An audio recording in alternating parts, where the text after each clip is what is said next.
We are here live at Centennial Stadium here on the campus of East High School for the High School Section 5 High School Football Game of the Week here on RCTV. Tariq Spence, George Radney with you this afternoon as the 4-2 East High Orientals take on the 2-4 Franklin Quakers. George, a game that is important for East High. They sit number 2 right now in the City Catholic League.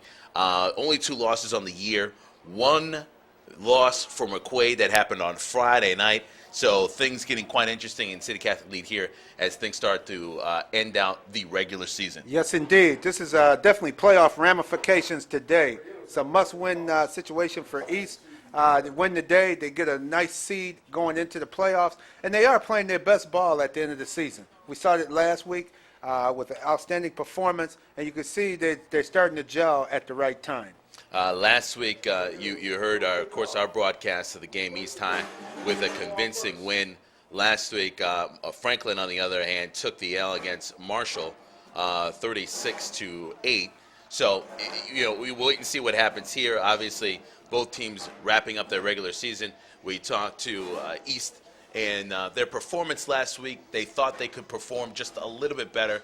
Didn't result in the blow-away win that they wanted to score, a little bit different than the game indicated. We broadcasted that game last week, and the game really didn't open up until right around the third quarter when East walked away with it. But still, very good game the whole way through. Definitely. Outstanding game last week. Michael Perkins, quarterback, looking to pick up where he left off. Excellent ball handling skills. They're going to have Franklin going to have their hands full slowing down that East High School offense and the various running backs with Whitlock, Reggie King and company, and Jaquan Majors, the battering ram of a fullback. Franklin going to have their hands full today. So the Quakers will receive to start off this game just underway here at Centennial Stadium. East High set to kick off. Quentin Knoll will be the kicker for East. Saw a lot of him last week, not only kicking the football but running it as well. Yes, very hard runner. Kick is high, end over end. It'll bounce and get picked up there at around the 5-yard line. Over to the 10, running laterally and spinning and dropping there. Right around the 15-yard line is where Franklin will have it. Yes, that young man, guy remembers Justin Wright, not to spin. He turned his back to the oncoming defenders, and that's how you really can get nailed. Fortunately, he took a glancing blow on that tackle. Fielded it right around the 5, ran it about 10 yards, and then started running up the 15-yard line where he was tackled. And so that's where the Quakers will have it, 1st and 10, as we are just underway here between these two teams. East playing very well, wrapping up the regular season, heading into sectionals. Quakers not so well, but still looking to try and get something as they head towards the end of their season. Yeah, they have an I formation set. Franklin White, the quarterback, looks like he's calling signals. White, hands off, they'll go straight up the middle, and that goes nowhere, so that'll set up 2nd down and probably about 8. Yeah, East High is on the line of scrimmage, 4-3 defense. They came right through the gaps on that particular run and was able to stop it roughly for a 2-yard gain. Franklin has wide splits on their line, so it looked like they're trying to do it like a little spread in their offensive line formation. Nice. Oh, yeah, they got at least a 1.5 yard gap between each blocker. White under center. He'll hand off. Nope. Fakes their handoff. Play action goes high, up in the air, caught, and down at the 45-yard line. The ball comes loose, but the ref will call it down there. Boy, he took a shot on that one. Boy, that's our number 4 again from the opening kickoff. Justin Wright. Boy, this time he really got nailed. Sort of a tip play there. You may remember week 1 of the NFL. Same thing happened, Cincinnati, Denver. It sort of tipped up in the air, kept it with the concentration and caught the ball. He did fumble that ball at the end of the play, but it sounded like the referee might have blown the whistle because when he was nailed, the ball did come out, and I don't think his knee was down. The refs are talking about that right now as you're speaking about it, George. But the tough part is the whistle blew, so the players really, you don't know if a Franklin guy could have had a chance at recovering the fumble or what. See what they're going to call. 28-yard pass if it's completed. hit him with his shoulder. On the defense, Horseshit. I also had an illegal formation on the offense. There's a 2 live ball fouls. Those are going to offset. We're going to replay the down. So all of that and the down will be replayed. Franklin with a big opening second play on this series, and that will be negated. All that action leads to nothing. Nothing, and that's a shame. That was a very nice play. Justin Wright focused on the ball, on the tip ball, made the catch, was nailed. I don't know how you can call helmet to helmet. This is football. Guys are gonna. He didn't hit him maliciously. He hit him. He was playing football. He hit him. Looked like he hit him legally. We'll go to the replay in a matter of moments right now. The Quakers setting up for their 2nd and 8. I can hear you. So we'll see what happens here on this play. And it was a good play. Second play from scrimmage. You get to see them actually put the ball up in the air. Nice fake, too, by Franklin White. Back to live action here. Yeah, Paul's going to come down and get it. And White with the football. Under center, he's the quarterback. He runs bootleg outright. East has got him, and they'll take him down there. That'll be a sack. Nice play. East not fooled on the bootleg.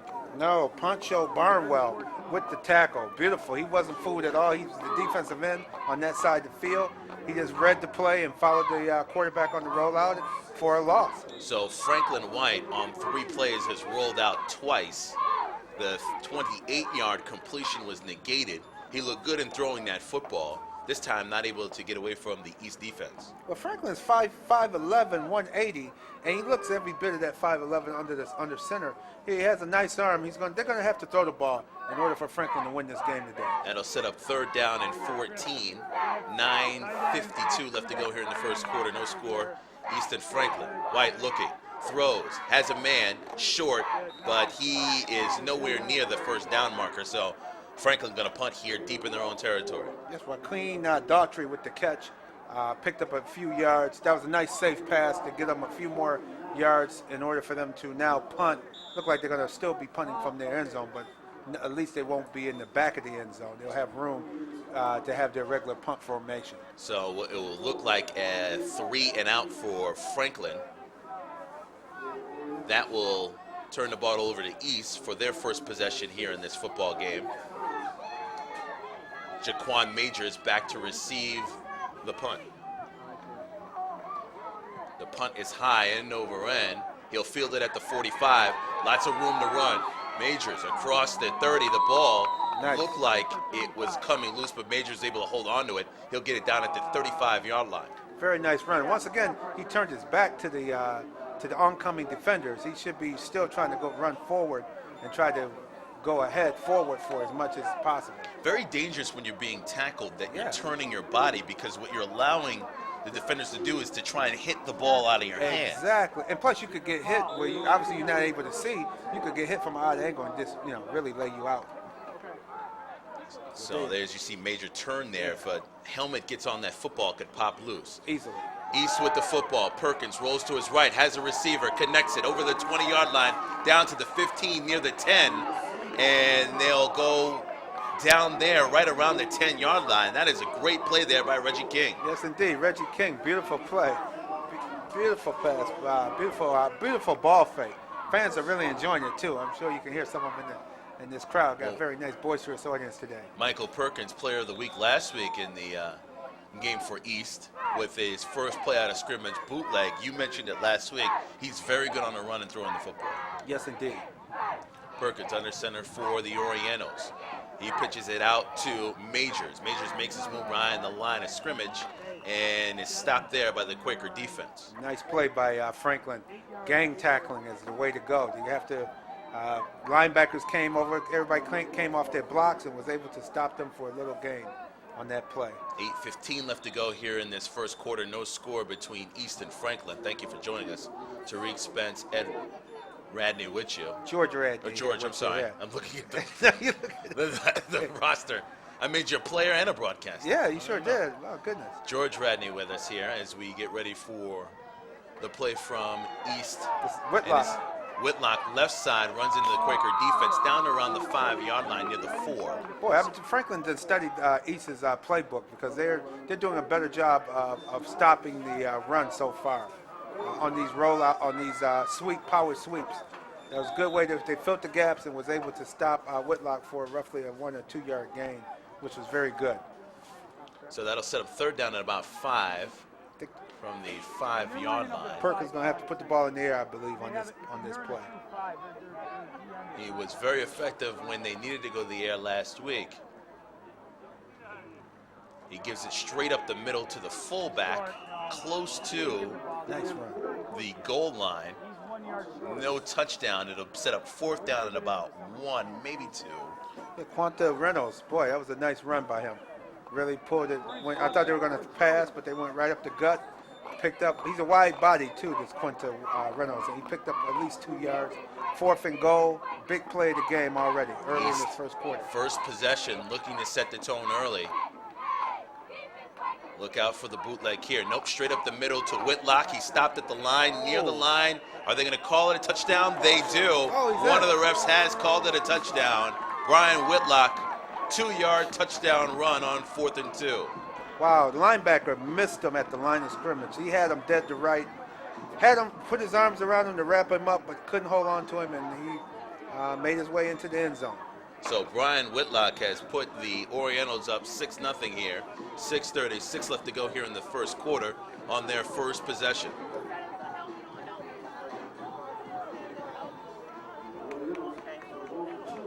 And so the Orientals will go for 2 here.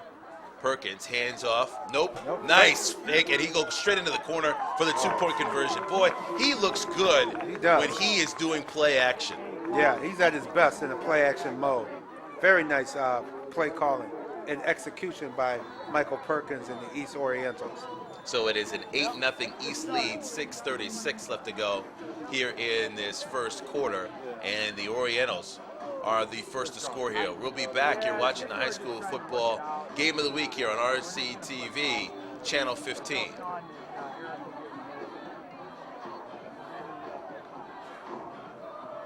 Whatever we got to do. I know it is. It's never too soon to start thinking about college, Doing a nice job, man. or to encourage someone special to set their sights on the future. Every child is full of potential, so let them know that they have options for achieving their dreams. College opens the door to a life full of opportunities. Become a part of our college-going culture.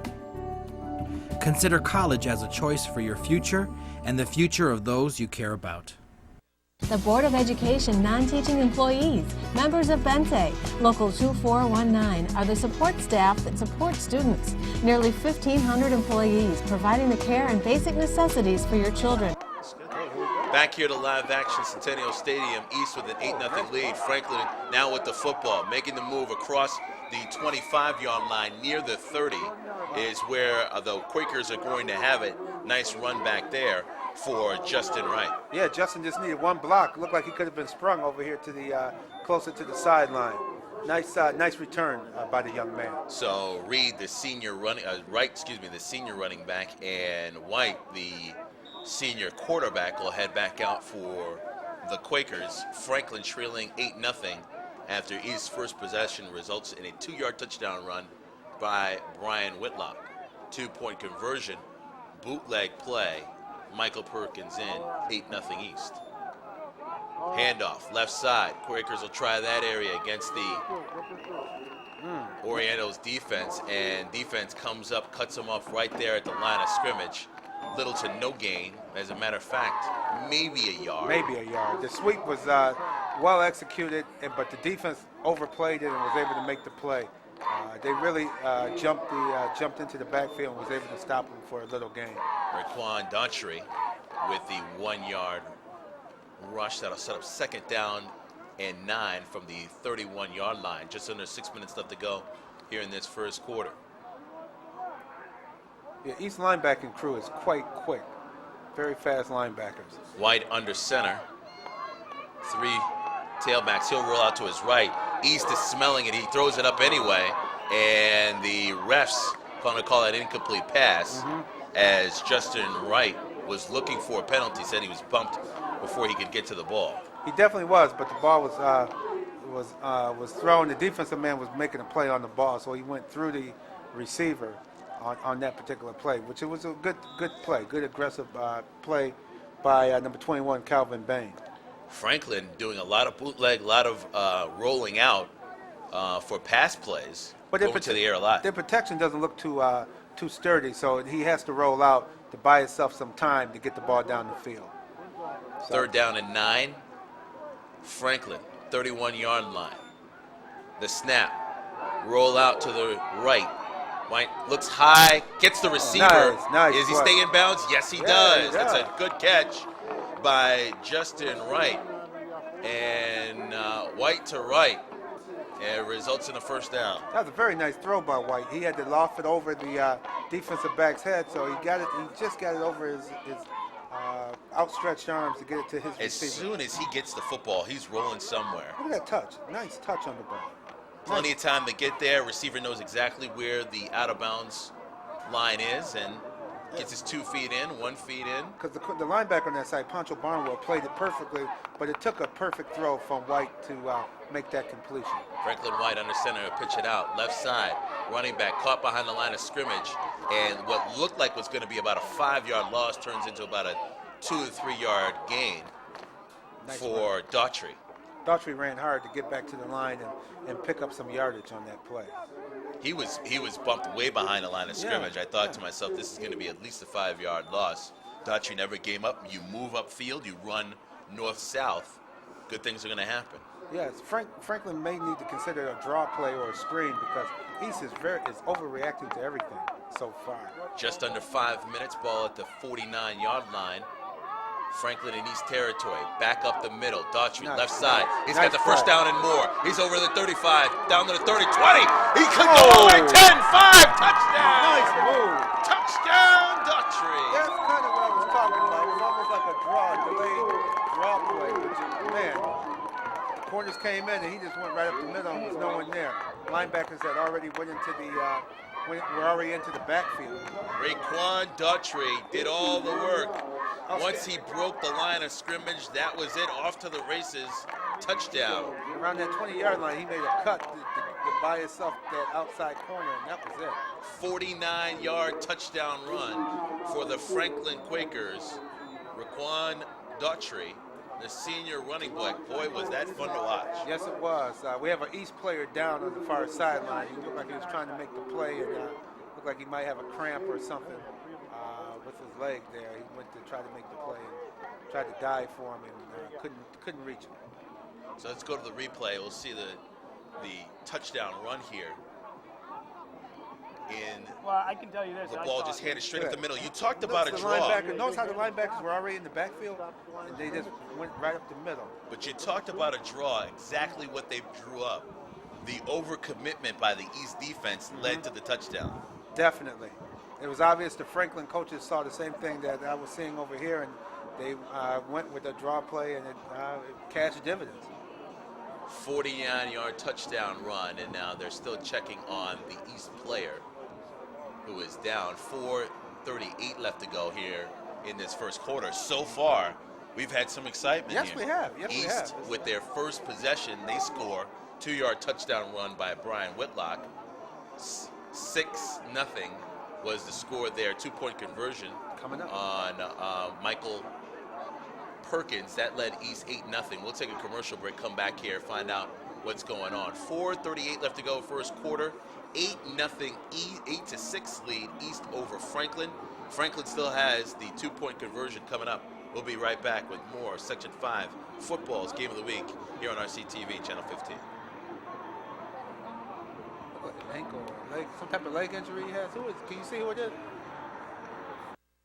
Education non-teaching employees, members of Bente, Local 24, the Board of Education non-teaching employees, members of Bente, Local 24, the Board of Education non-teaching employees, members of Bente, Local 24.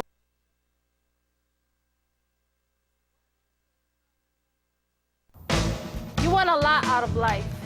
You want a car, You want money. you want clothes, You want a CD player. computers, Your own house. family. You want success. You want all that, Then you want a good job. and you need an education. Because you don't want to fall behind. And if you start skipping now, You're gonna skip out. Skip now? skip out.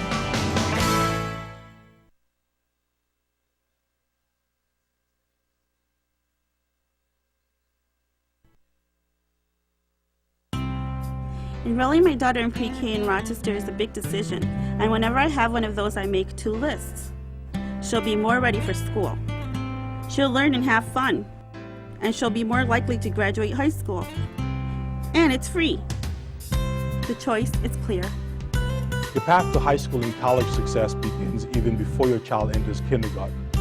Quality pre-K in Rochester is offered free to city residents, providing a strong foundation for your child's learning in the crucial early years.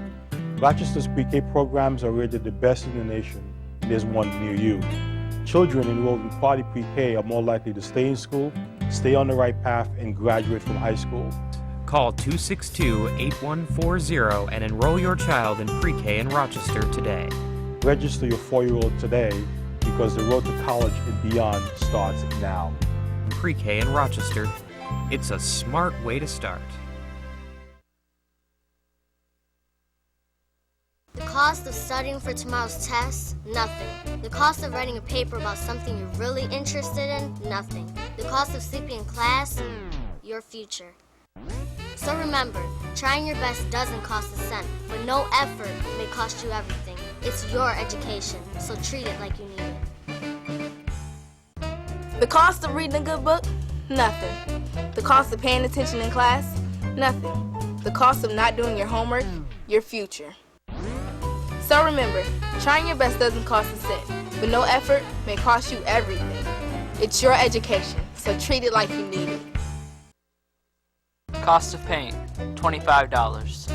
Cost of plants, $10. Cost of the face and school property, just plain wrong. It's your school, believe it or leave it.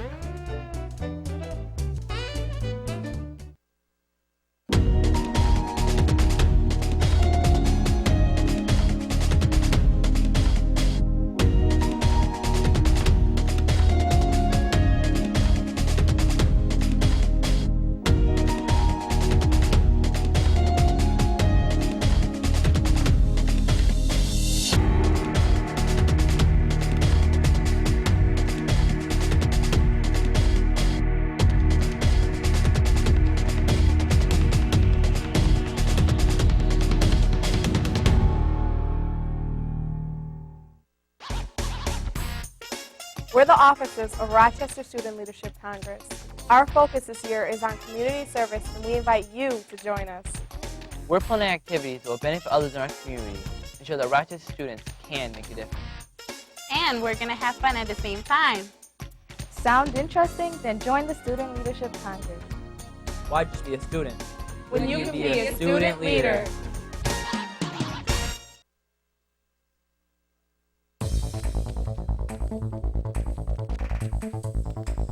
Students, are you interested in the world of broadcast and television? Are you interested in working in the production of a show like Students First? Well, real work internship opportunities are now available with the Rochester City School District Department of Communications. For more information, contact us today at 262-8755.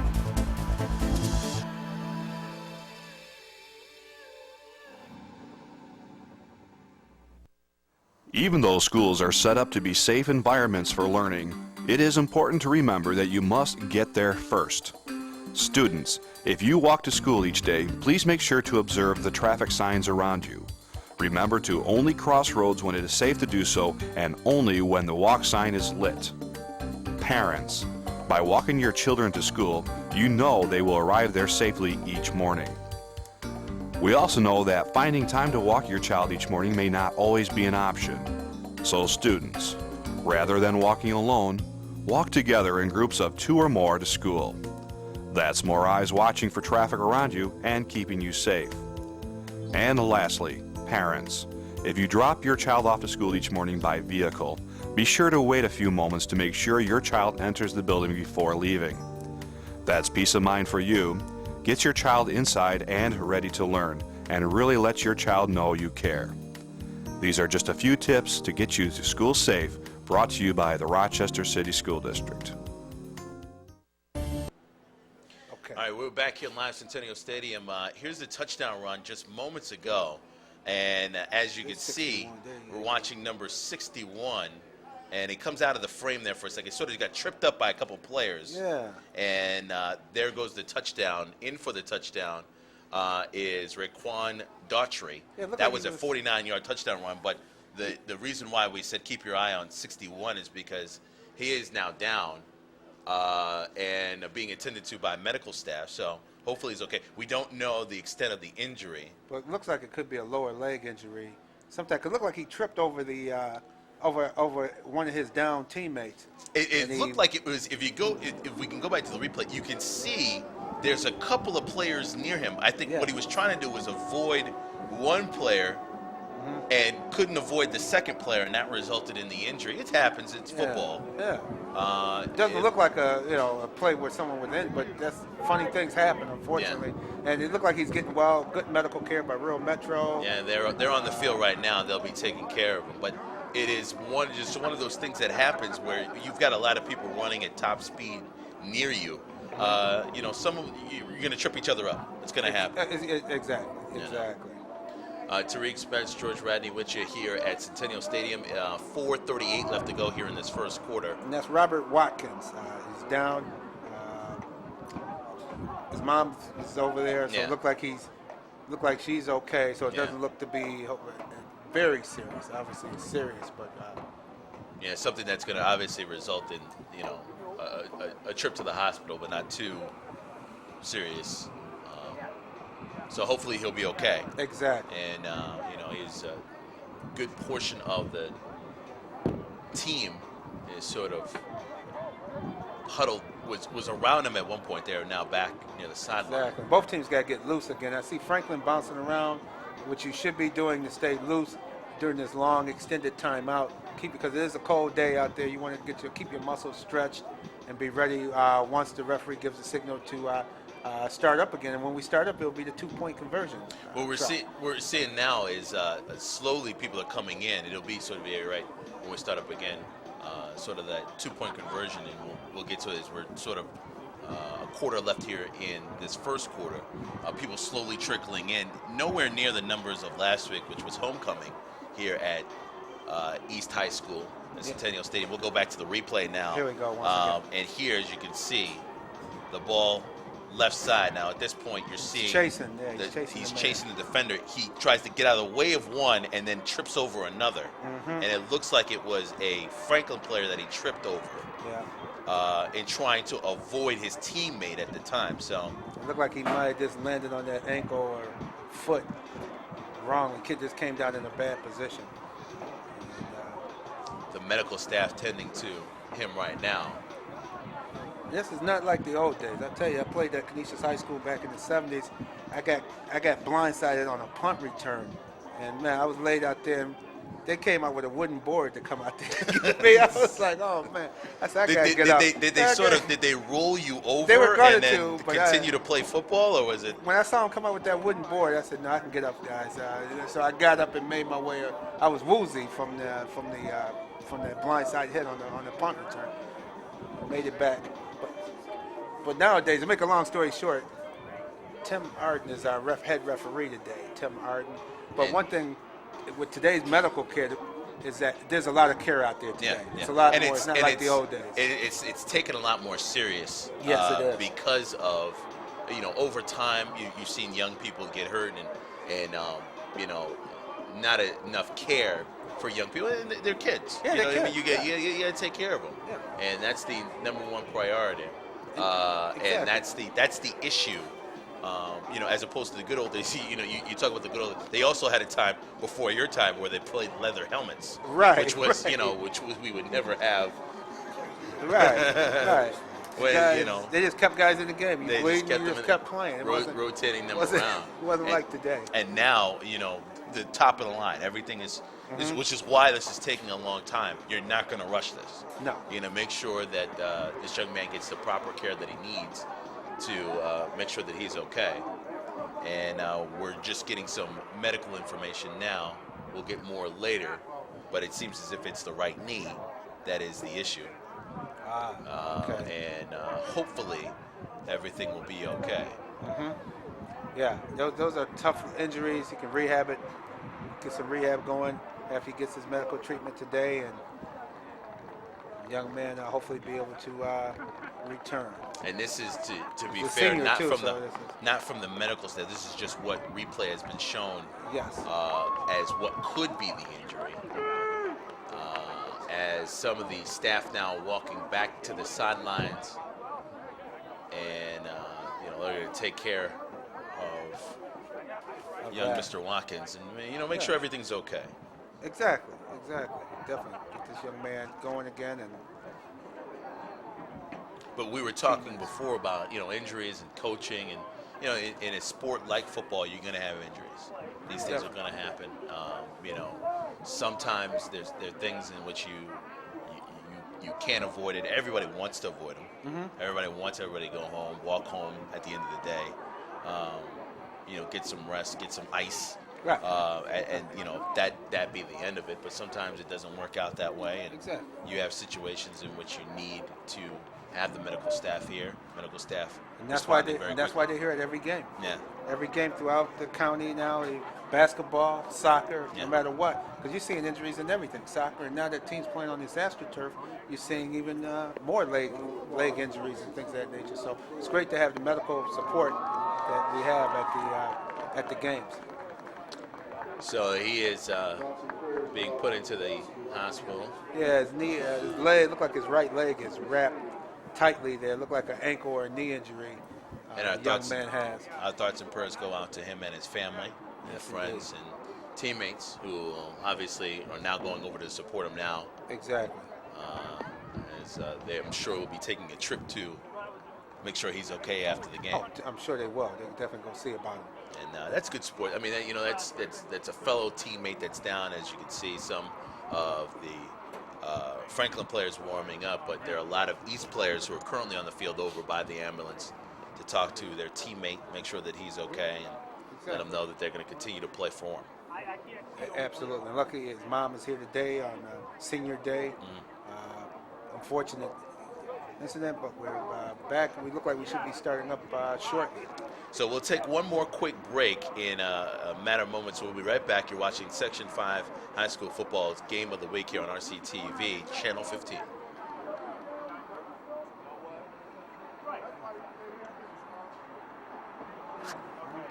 It's never too soon to start thinking about college, or to encourage someone special to set their sights on the future. Every child is full of potential, so let them know that they have options for achieving their dreams. College opens the door to a life full of opportunities. Become a part of our college-going culture. Consider college as a choice for your future and the future of those you care about. The Board of Education non-teaching employees, members of Bente, Local 2419, are the support staff that support students. Nearly 1,500 employees providing the care and basic necessities for your children in the Rochester City School District every day. Services that ensure your child has a proper environment in which to learn. We are the first and the last people your children see throughout their school day. The Board of Education non-teaching employees. Why choose city schools? Because of the many opportunities that are available. High school really taught me the value of working together, and taking honors classes helped me prepare for college and the working world. From sports and yearbook to math club and volunteer opportunities, I learned to work with others and to give back to my community, just like I'm doing today. So make the right choice. Choose Rochester City Schools. I did. Here live at Centennial Stadium, 4:38 left to go here in this first quarter. We're just tending to a situation where one of the players for East is being taken to the hospital for precautions, and hopefully everything's okay. He is with his family. Teammates came over for East to wish him the well as he heads off to the hospital. Looked upbeat from here. We could see the teammates slapping him up, and he seemed okay. Yeah, seems okay. So hopefully everything is okay. This is just a precautionary measure, and he'll be able to come back for the playoffs. This is a 2-point conversion for Franklin, who just scored on a touchdown run, rolling out to the right. White finds his man in the corner, connects, touchdown. Once again, it is Daughtry. Oh, Daughtry's on my early list already for player of the game consideration. Boy, that was nice. To come off of a long break, that had to be at least 20-minute break from when he ran it in for a touchdown to come right back and be focused enough that you're executing on the very next play after a 20-minute delay. That's an added plus for the young men of Franklin. So Franklin White to Raquan Daughtry, as you can see here on the replay. White just rolling out, pitch and catch into the corner, touchdown. And so Franklin comes back and answers East run. Now this is quite interesting. Obviously it's a long break. East offense has not been on the field for a very long time. No. Franklin now will be kicking off the East 8-8 tie. 4:38 left to go here in the first quarter. But the interesting thing is, will East offense be able to catch the rhythm that they had in their first possession, which led to a touchdown? Can they pep up? Can they get back? They looked a little down during the long break where Franklin players were jumping around, stretching out a little bit. They just looked like they looked a little more motivated on that sideline during the long timeout. But we'll see once we get this kickoff going to continue this contest. So early game, 4:38 left in the first quarter. Long way to go. Still plenty of time to go. It will be Daughtry for Franklin to kick off for the Quakers.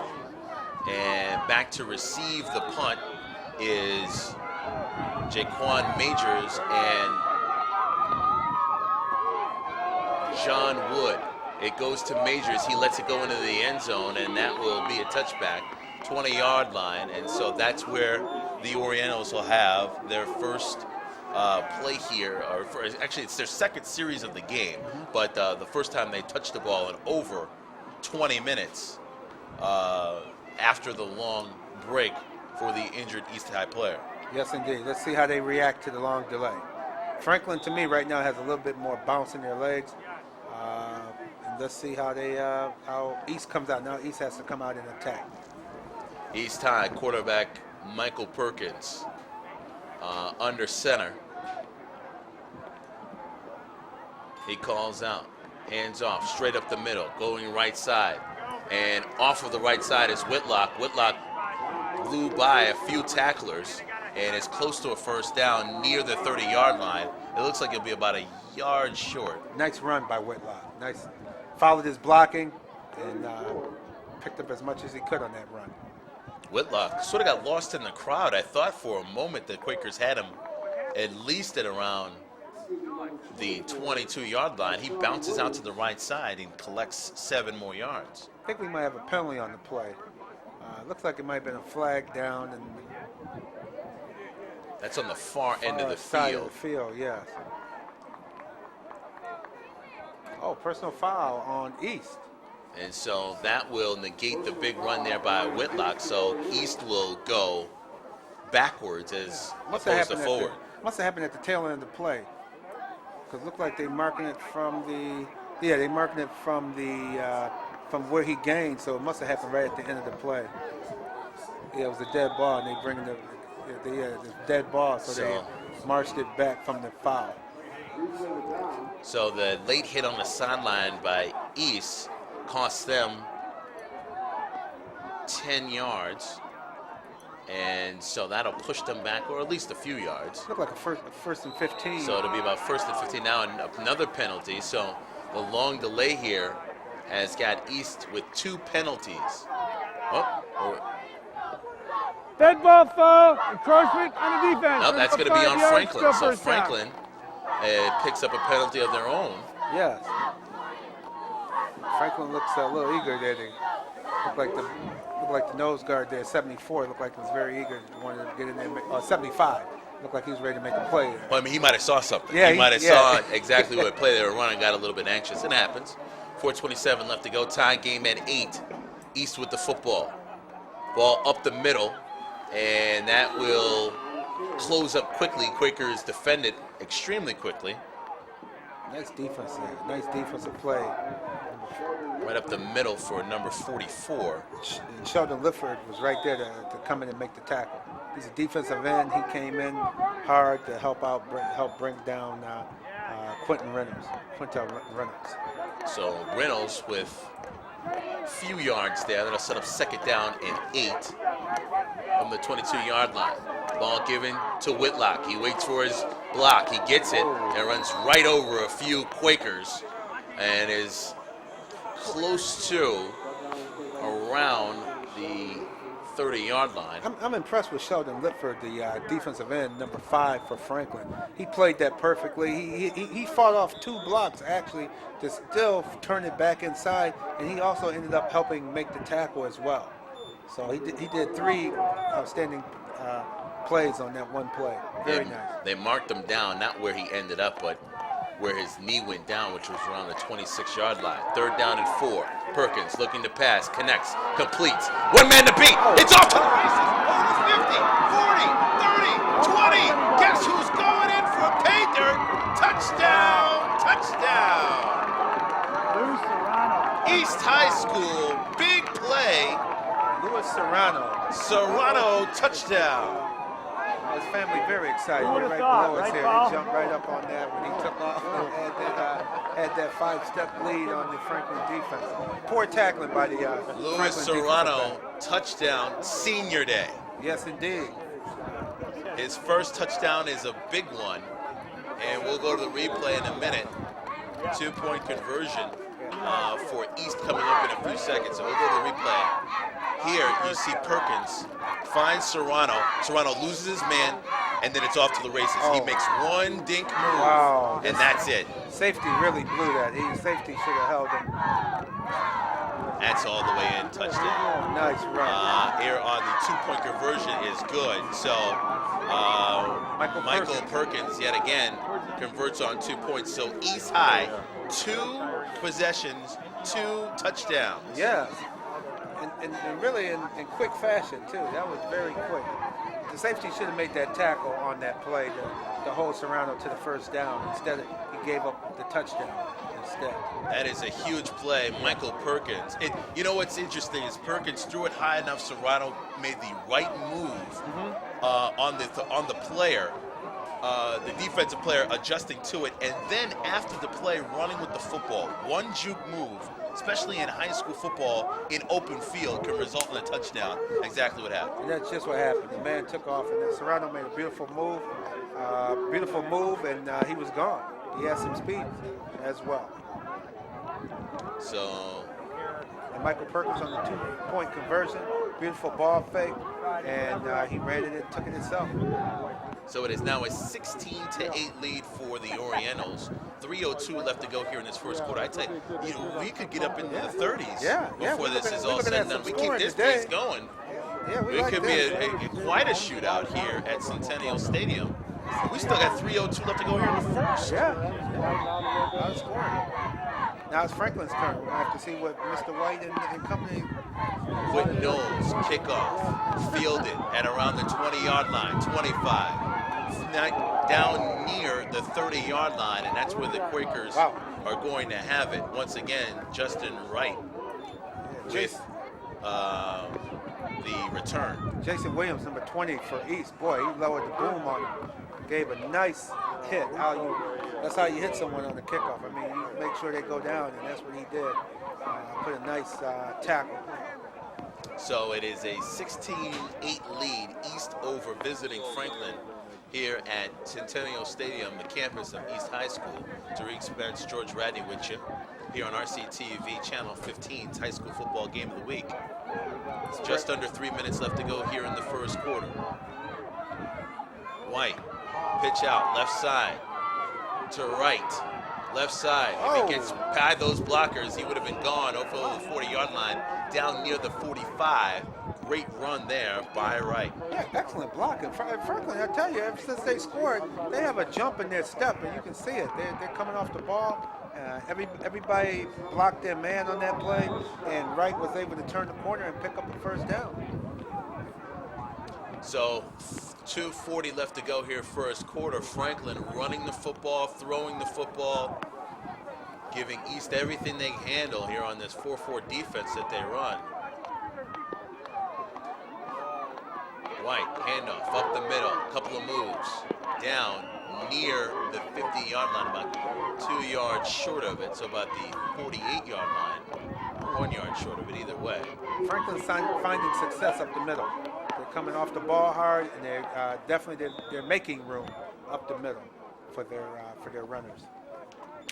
I tell you, this is both teams having trouble on defense stopping the other team's offense. That's fine. Yeah. High-scoring games are always fun to watch too. Shotgun. Just under 2 minutes in the shotgun. White will take it himself up the middle, tackled near the 50-yard line and down. Nice. So that'll set up around a 3rd down and 4. 1:40 left to go here in the first quarter. Nice call. I thought White could have waited a couple more seconds for the blocking to form and then take off.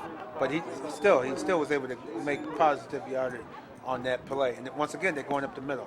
Under a minute and a half left here in this first quarter. 3rd down and 3, 48-yard line, as the Quakers are now in Oriental territory.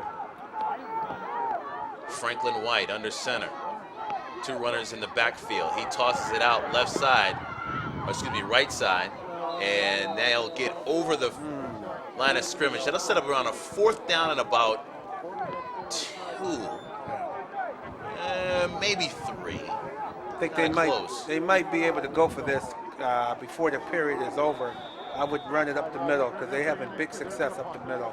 Go with that formation and power the ball up the middle. I thought running outside didn't really help them. East has good linebacking. They're quick. Their good lateral movement is excellent. I think they're vulnerable up the middle. We'll see what the Quakers do here. White in the shotgun. Very mobile quarterback. They have thrown the ball. They're going to punt it away here. And so they do that. Ball's near a Franklin player down at right around the 20, maybe 22-yard line. And that's where East High will have it for their 3rd possession. First 2 possessions, and that's the way, well, first quarter not done yet. Still 15 seconds left to go here in this first quarter. Yeah, still 15 seconds to go. East look like they're going to come right out and make something happen. So about 15 seconds, I'll let this first 15 seconds play out, and then we'll start the second quarter. Franklin needs a stop on this series. Need a turnover or a stop to get the ball back. East has scored on the only 2 possessions they've had, both touchdowns.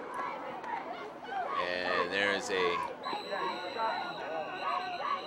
ball was given to Whitlock, and that's the way the first quarter is going to end. He's got about maybe a yard or 2.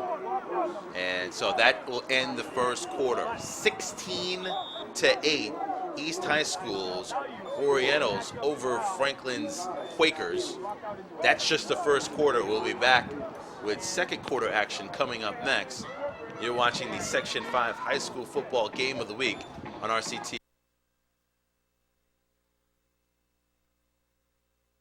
It's never too soon to start thinking about college, or to encourage someone special to set their sights on the future.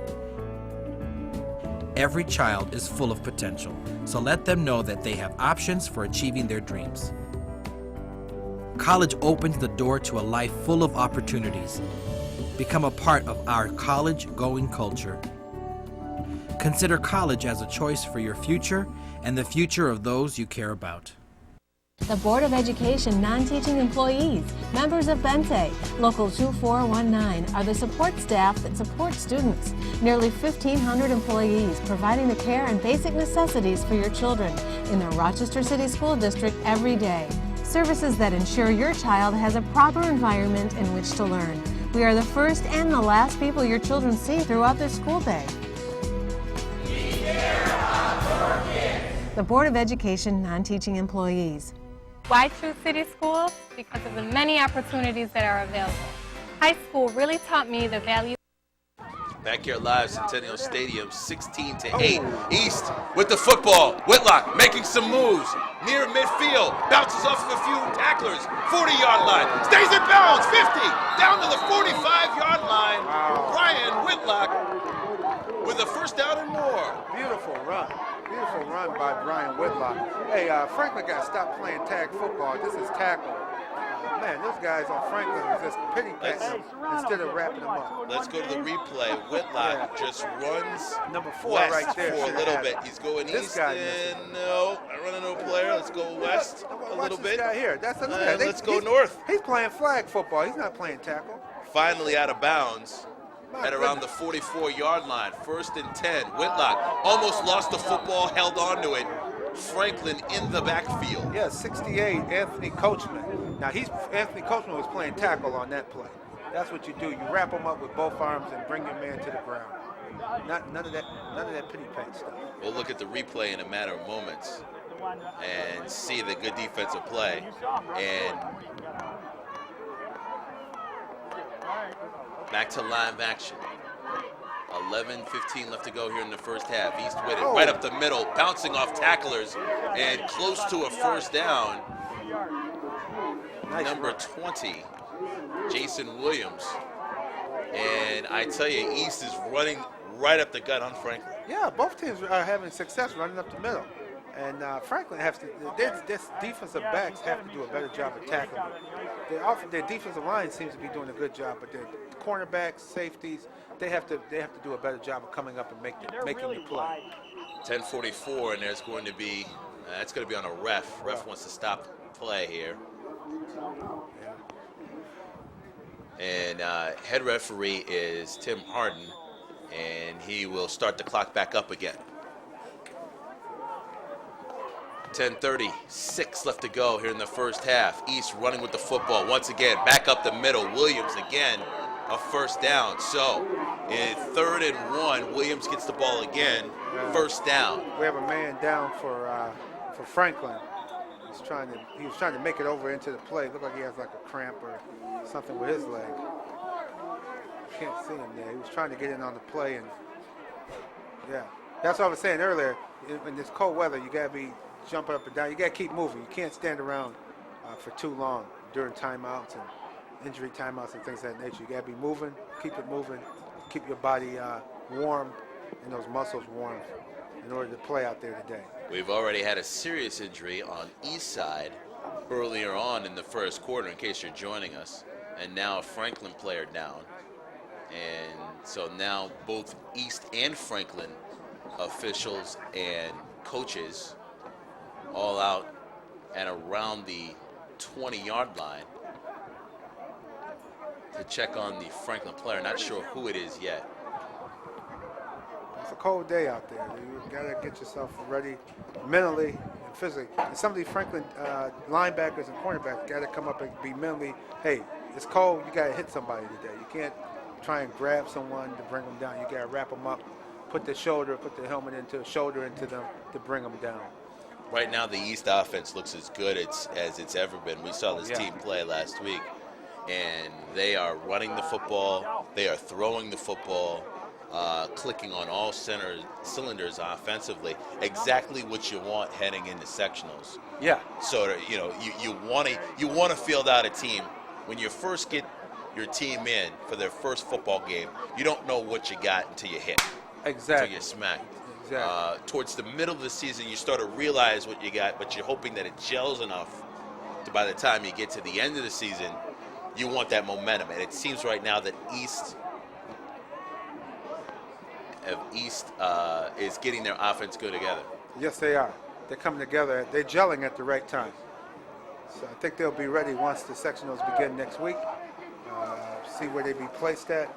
And for those wondering who our staff is, George and I are just two people who talk on the air. We have students and teachers that are a part of the broadcast here this afternoon and have been for the last few weeks here.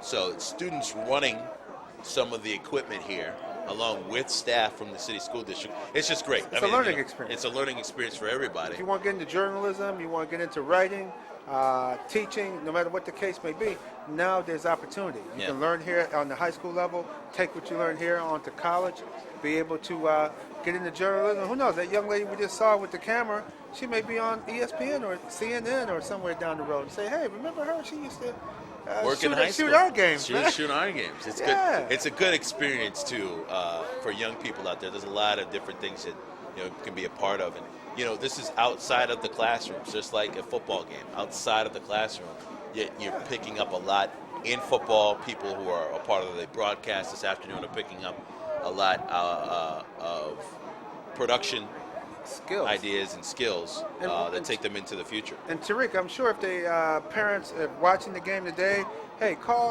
stop down, call the central office. They have a beautiful, excellent studio down there. Take a tour of the studio that's located at central office, and the equipment. It looks like a regular TV station. As a matter of fact, this gives me a chance to plug them as well. If you're looking for great news about the Rochester City School District, check out the school district's award-winning news magazine program, Students First. Student First offers the community vital news about the Rochester City School District. Students First also offers important dates for parents, as well as special features that bring you into real Rochester classrooms. Student First is produced by students for students and can be seen on RCTV 15 Mondays from 4 to 6 p.m., Tuesdays from 2 to 6 p.m., Fridays from 4 to 6 p.m. Students First can also be seen on City 12 on Mondays at 1 p.m. and Saturday mornings at 10 a.m.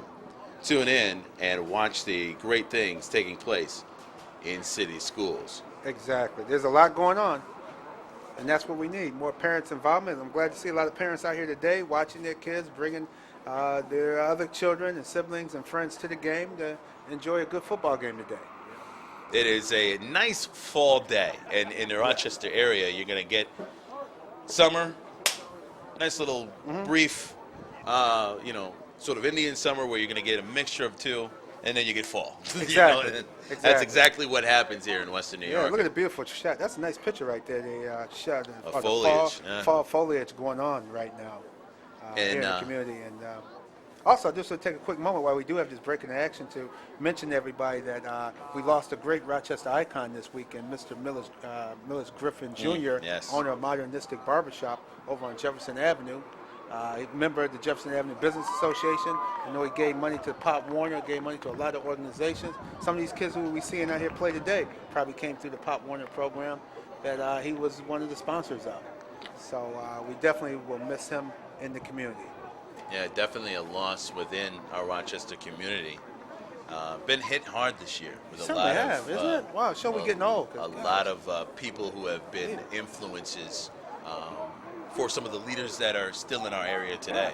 Like the gentleman, Mr. Griffin, taught Willie Lightfoot how to cut hair. Yeah. And look how many people Willie Lightfoot has taught how to cut hair. It's So each one teach one. Exactly. And then, waiting for that next generation to sort of spring up.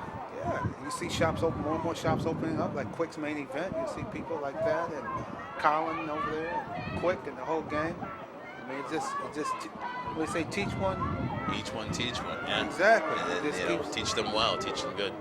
Exactly. I still have not been able to get the number of the Franklin player Looks like 30, that's been 33, taken off to the sideline. Yeah, it's hard to tell. Look like he has an ankle injury there. He is getting help from staff from Franklin over to the sideline. And he is able to put weight on that, which is good.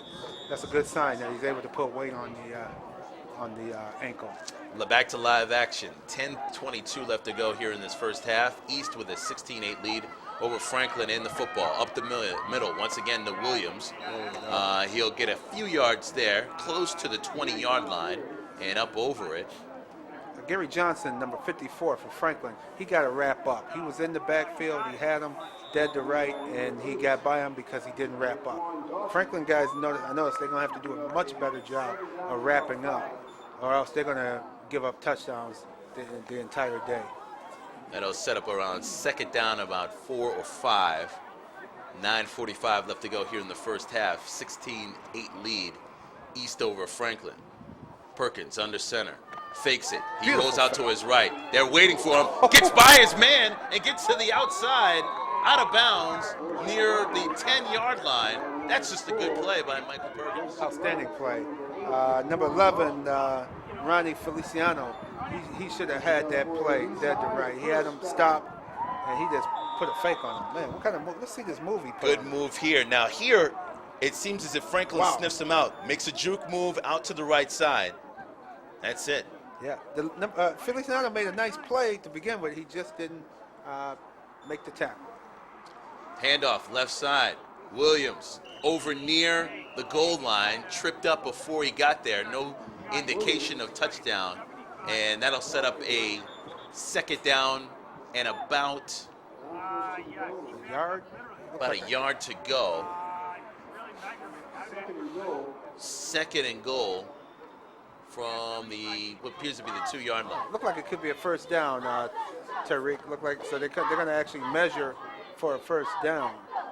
If it's a first down, it'll be first and goal from the 1. That'd be a great place to be. 9:19 left to go here in this first half. East 8-point lead, trying to add to it. Second and inches. So they'll give them second and inches. So good chance here for East to punch it in. One, obviously, first play, if you can get into the end zone, you get the touchdown. But if you can just get the first down, fresh set of downs, you can come up with a number of different things you can do. Exactly. But I have a feeling East is going to just run this right up the middle and not only pick up that first down, but get that first down along the way. They've been giving the ball to Williams. No different here. Off of a tackler into the end zone. Touchdown. Untouched. Touchdown, East High. Another touchdown by East High. Jason Williams, 2-yard touchdown run. I tell you, the three running backs that East have, boy, they have a very diverse running attack. As you can see, Williams, he eludes the tackler in the backfield, which is good. Bounces off him, and once that happened, the East High offensive line was able to block long enough for Williams to get right off the tackle in for the touchdown. Exactly. Nice surge by that offensive line. Very nice. 2-point conversion. They've been successful twice. Both times, Perkins. This time intercepted, and that will not result in 2 more points for East. So they converted twice on 2-point conversions. This time not able to do it. And that means that East High now has a 22-8 lead over Franklin. Boy, Franklin's going to have to come back. They're going to have to start making some plays. And better yet, on defense, they're going to have to wrap up. Because I can see why they're giving up a lot of points to teams. Because it looked like, they gave up 36 points last week to Marshall Shalat's squad. That's a dangerous offensive team. We saw them early in the season. But they got to do a much better job of tackling to keep themselves in the game. And now they're putting more pressure on their offense to come back and make some big plays, which they are capable of. Jason Williams, 2-yard touchdown run, 22-8, 9:10 left to go here in this first half. East High with the lead over Franklin. And so far, East High has scored on every possession that they've had thus far in this game. They certainly have. And that tells you right there about the Franklin defense. They're going to have to do a much better job of wrapping up and making some plays on the defensive side of the ball. Or else they're going to get run out. They're going to get run out of the stadium if they keep this up. So, wow, we still have 9 minutes to go in the second quarter. Well, Franklin, if they want this to be a shootout, they're going to need to score on this possession. They've had the ball 3 times, only scored once. That 49-yard touchdown run by Raquan Daughtry. They get the ball here, that ball going into the end zone, so they'll take it out at the 20-yard line. 1st and 10 from the 20. Franklin with the football trailing, and they got a lot of work to do, George. Yeah, their work is cut out for them today. But it's such a long way to go. They can afford to take their time, come with their rollouts. Quarterback Franklin White, his number 8, Daughtry, 3, Asim Johnson. They have some guys that can make some plays. So if you can go back to what they were doing in that first drive, they can. There's plenty of time for them to catch up. Keep your eye on number 8, Raquan Daughtry. At any moment, if he is in open field, it's a brand new football game. He's a definite game breaker, yes indeed. Franklin White under center. He hands it off. He gives it to Daughtry. Daughtry off of the right side. Breaks the line of scrimmage, but then from there only picks up about 2 more yards. So that'll set up about 2nd down and 7 or 8. 2nd down about 7, yes. So we're going to see what they can do now. Maybe a good play action move, fake the run, and come with the pass. 8:45 left to go first half. East leading 22-8. Franklin here has at Centennial Stadium. Franklin has a good rollout play, so we may see that coming up from Franklin White. Franklin White has rolled out a few times. They do have one wide out. White looking to his right, throws it high, and cannot connect. And Brooks was the intended receiver. He has a nice arm. I like this Franklin White. I like his ability. He's a senior. He's showing a lot of poise out there on the field today. Now he just has to make something happen. And notice he's getting time now to throw the ball. His line is settled in. They are blocking for him. Now he's just going to have to make some plays. Look like we have a timeout called by Franklin. So Franklin will think about it for a moment. 3rd down and 8. 8:25 left to go here in the first half. And East High's offense, 22 points thus far. They've run the ball. They've thrown the ball. As I said before, this is what you want on the offense. Everything seems to be clicking. They're controlling the line of scrimmage. They're using 2, 3 different backs. You never know who they're going to use. And that's what makes East High so dangerous. Exactly. And once again, this can only help them as we move into sectional play beginning next week. If they get a good draw in the sectional, hey, that could be a stepping stone for them moving into that quarterfinal round. 8:25 left to go here in this first half. We'll take a break in a matter of moments here, folks. That timeout will have to run out on Franklin. And so we'll get back to live action in a matter of moments. Yeah. So we'll see what happens. Crowd is having a good time. Got a nice crowd out here today. People enjoying themselves. So back to live action. Quarterback Franklin White, number 7, under center. He thinks about it. Nice. Gets away from the defender. He's got 2 to get away from now. They get some good yardage. And he is crunched by 3 purple players. And he stays in bounds. The clock will run. He was trying to get back to the line of scrimmage. He actually lost some yardage there. Yeah, he had a problem going to the side. He couldn't turn. They didn't. Franklin East did a nice job of not allowing him to turn up the field. At least 3 players involved in on that tackle, and there was no way White was going to get out of that one. No, Pancho Barnwell had him set up nice. Teammates came in to assist him on making the play. Very nice play by East. So Franklin will punt it away, high end over end. This is not going to get a lot of yards. Franklin player's going to have to down it there. Yeah. So East High will get a short field at around the 30-yard line or 35-yard line. And that's where East, whose offense has been clicking thus far in this first half, will have it. Yeah, that's the last thing Franklin wanted to do is give them outstanding field position. That's right, the first time. The second bounce was around the 35. The first one was at the 30-yard line. And that's where the Franklin player downed the football. So it'll be 1st and 10, the 29-yard line, 7:31 left to go. East with the football and a 22-8 lead here in this first half. Perkins under center, looking for a receiver. He throws it high and is knocked away. Good defensive play by Franklin. Yes, number 9, John Wood is going up against Ronnie Feliciano. Feliciano had that played perfectly. Sort of play it where he just went up for the ball, used the sideline as his other defender. So if the receiver did catch the ball, it would have been tough for him to stay in bounds. Absolutely. Good defensive play there by Feliciano. So that'll set up 2nd down and 10, 29-yard line. East very effective running the football so far in this game.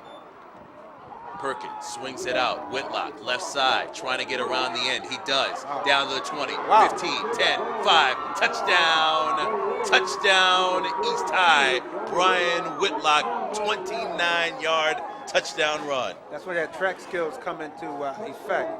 Number 4 in the nation in the 100-meter dash. You saw him turn it on. As soon as he turned the corner, it was all she wrote. Brian Whitlock's 2nd touchdown run of the game. And it is now a 28-8 lead for East. Here is the replay. Whitlock, plenty of space to make a move. Once he gets off of the line of scrimmage, it's over. It's a race to the end zone, and you're just not going to catch him. They got him on the two-point conversion. He tried to go inside. And they did stop him. Number 8, nice tackle by Raquan Daughtry, stopping Whitlock from cashing in on the two-point conversion. Ryan Whitlock, 2 touchdowns in this game. The one you just saw, 29 yards. First one was the first score of the game, 2-yard touchdown run. And it is now 28-8. East running away with it right now. He seems to be very almost unstoppable getting to the outside. We saw him, Brian Whitlock, last week in that game against Wilson. Once he turned the corner, he seemed to be going to pick up positive yardage and almost break it every time. 7:17 left to go here in this first half. And, you know, we were talking earlier about Franklin coming out, passing the football, running the football, looking good. When this game was 8-8 in the first quarter, we thought to ourselves, these two teams came with their offense. East High's defense has cranked it up a little bit and shut down Franklin's offense. They certainly have. And so now we have a runaway early on in this game. Still plenty of time for Franklin to get back in it. You got plenty of time to chip away. Yeah, because 20 points is not that much when you have an entire second half and half of the first half still left to be played. Whitten Knoll will kick off. 7:17 left to go here in this first half. 2 men back for Franklin. This will be a line drive kick, knocked down, now picked up, and returned by Wright. Wright doesn't know where to go. He reverses field, goes don't back, do that. and now he is tackled behind the 10-yard line and right in back of the 5-yard line, and that will be a long 1st and 10 for Franklin. Coaches got instructing that young man that you do not turn your back like he did again. He got to run straight up the middle and get as much yards as he possibly can. Well, he was going east-west, and you got to go north-south in that sort of situation. Absolutely. And get as close to the 20 as possible. Then if you see something, then you go for that seam. Right. But that was trying to create something for his team. Yeah, absolutely. Something out of nothing on that play. It'll be 1st down and 10, 5-yard line is where the ball was down. And it was a run straight up the middle, broken tackle, open field. He's at the 40, 50, 40, 30, 20, cash it in. Raquan Daughtry. That was a 95-yard touchdown run. Holy smokes, he made that look so easy. Oh, goodness. Woo! That middle has been open, and this is the second time they broke. The matter of fact that he's broken through. I think I'm lightheaded. Look at the replay. Right up the middle, breaks 2 tackles, off to the races. Yeah, you can't tackle him with hands. Safety cannot come up and commit itself without being able to make the play. Touchdown, Raquan Daughtry. As soon as he made his move at the 15-yard line, it was all the matter of who's going to catch him. Yeah. He has some speed. He hasn't been caught yet. Raquan Daughtry has just made this a 14-point deficit for Franklin, and they'll go for the 2-point conversion. White, under center. Thought about it. Reversal. Goes around the end to right. Oh, it doesn't look like he got in, so the 2-point conversion doesn't work. Franklin's offensive coordinator's got to realize that it looks like East's strong suit is their pursuit. So their linebackers are pursuing very well. You got to continue to hit that middle, up the middle. That's where the openings are. So what was a 20-point lead for East High, one play, 95 yards for Daughtry, and it is a touchdown. He's a senior, 5'5", 165. He has good weight, good size on him. He can definitely make some plays for you. I think Franklin would definitely will continue to get the ball into his hands the rest of this game to get back into it. Daughtry and Whitlock with 2 touchdown runs in this game. And it's hard to really say that one is more impressive than the other. When you've got a running back and they've got 2 touchdowns in the game, that's a good game. But we're not even at halftime yet. No, and they pointing at beautiful runs. And we do have another player down. At least he's up now. A Franklin player is down. He's up. That looks like number 4. He might be a little woozy from that because he did take a hit on that play. Yeah, he looks to be a little woozy there. Well, if you're just tuning in, Tariq Spence and George Radney with you here, Section 5 High School Football Game of the Week here live on RCTV Channel 15. Thank you for joining us. It is 6:52 left to go, still in the first half, and we have a 28-14 lead for East, who will get the football back. Now, East has had possession 4 times and scored. Every single time they have scored. 2 2-point conversions in their first 2 possessions. They have not converted on their last 2 touchdowns on 2-point conversions, which gives us our 28-14 lead. 42 points we've seen. We're not even halfway through the game. It has been quite a game. Yes, indeed. East defense had been playing well up to the last play. Raquan Daughtry, 95-yard touchdown run. Yeah, and his other run was nice too. I mean, both of them were just all of a sudden he broke through the middle. He went through the middle and then broke it, which is amazing. You don't usually see that happen a lot. I think the referee's waiting on number 4 to see if they're going to walk him to the bench there. But I think he's a little woozy. And the refs are we're waiting on the sideline over here by the 10-yard line. They're just making sure he's okay. Justin Wright, exactly. Yeah, making sure he's okay, and that is the head referee, Tim Harden, who is double checking and making sure that the player is okay to walk away and doesn't need any more medical attention. Correct. And so that has been resolved. It looked like he was a little bit shaken there by that hit. And who wouldn't be because he got hit by 3 different ball players on that tackle, on that 2-point conversion try. East High has 3 people back to receive the kick. Franklin end over end. That's coming up short, and it'll go out of bounds. And the Franklin player picked it up. That was almost recovered by Franklin. The East player thought the ball was going to bounce out of bounds, and it stayed. It actually stayed in bounds. And if the Franklin guy would have just covered up, he would have had. He would have had it. He would have had possession. That's a play. You know, as a player, you got to be thinking out there at all times. But the ball was so close to being out of bounds. Right. A nonchalant play could result in a turnover. Does not. Yeah, Perkins was lucky to get away with that one because the ball was there for the taking, but unfortunately Franklin was not able to pick it up. But Franklin now must wrap up. They must make tackles. And that's something that coaches will address now that it has not led to a turnover later on in the rules of the game. Definitely. It happens. 6:52 left to go first half. 14-point lead to East. They have the football. End around. Knocked in the backfield and then off to the races again. Out to the corner. He's got the angle. It looks like East is going to come right back into this game. John Wood, 10-5, touchdown. I tell you, Tariq, that is horrible. I have not seen tackling this poor in quite some time. On both ends, John Wood needed to beat 2 players to the end. He did. Foot race, touchdown, touchdown. East High. Here's our replay. Let's see. They had him in the backfield. Looked like it here. Right there, 75. Quentin Orr had a piece of him. 21 took the wrong angle. Number 3 looked like he's on a bad angle, and he's gone. John Wood, 75 yards. For the touchdown. East High comes right back. Wow. I tell you, folks, this is just fun to watch. 6:37 left to go here in the first half. 34-14.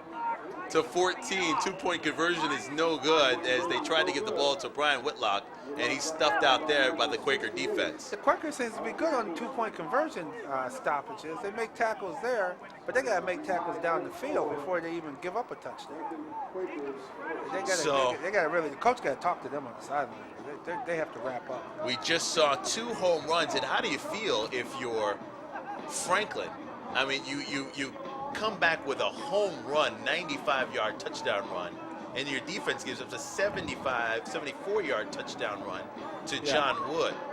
Yeah, that says a lot. You gotta make some plays on the defensive side. Franklin's offense is not bad at all. They just have to make some defensive adjustments, mainly tackling, wrapping up the defender, and taking better angles. Because on that touchdown run, everybody who tried to come in and make a play came in at a bad angle, and he just ran untouched for the touchdown.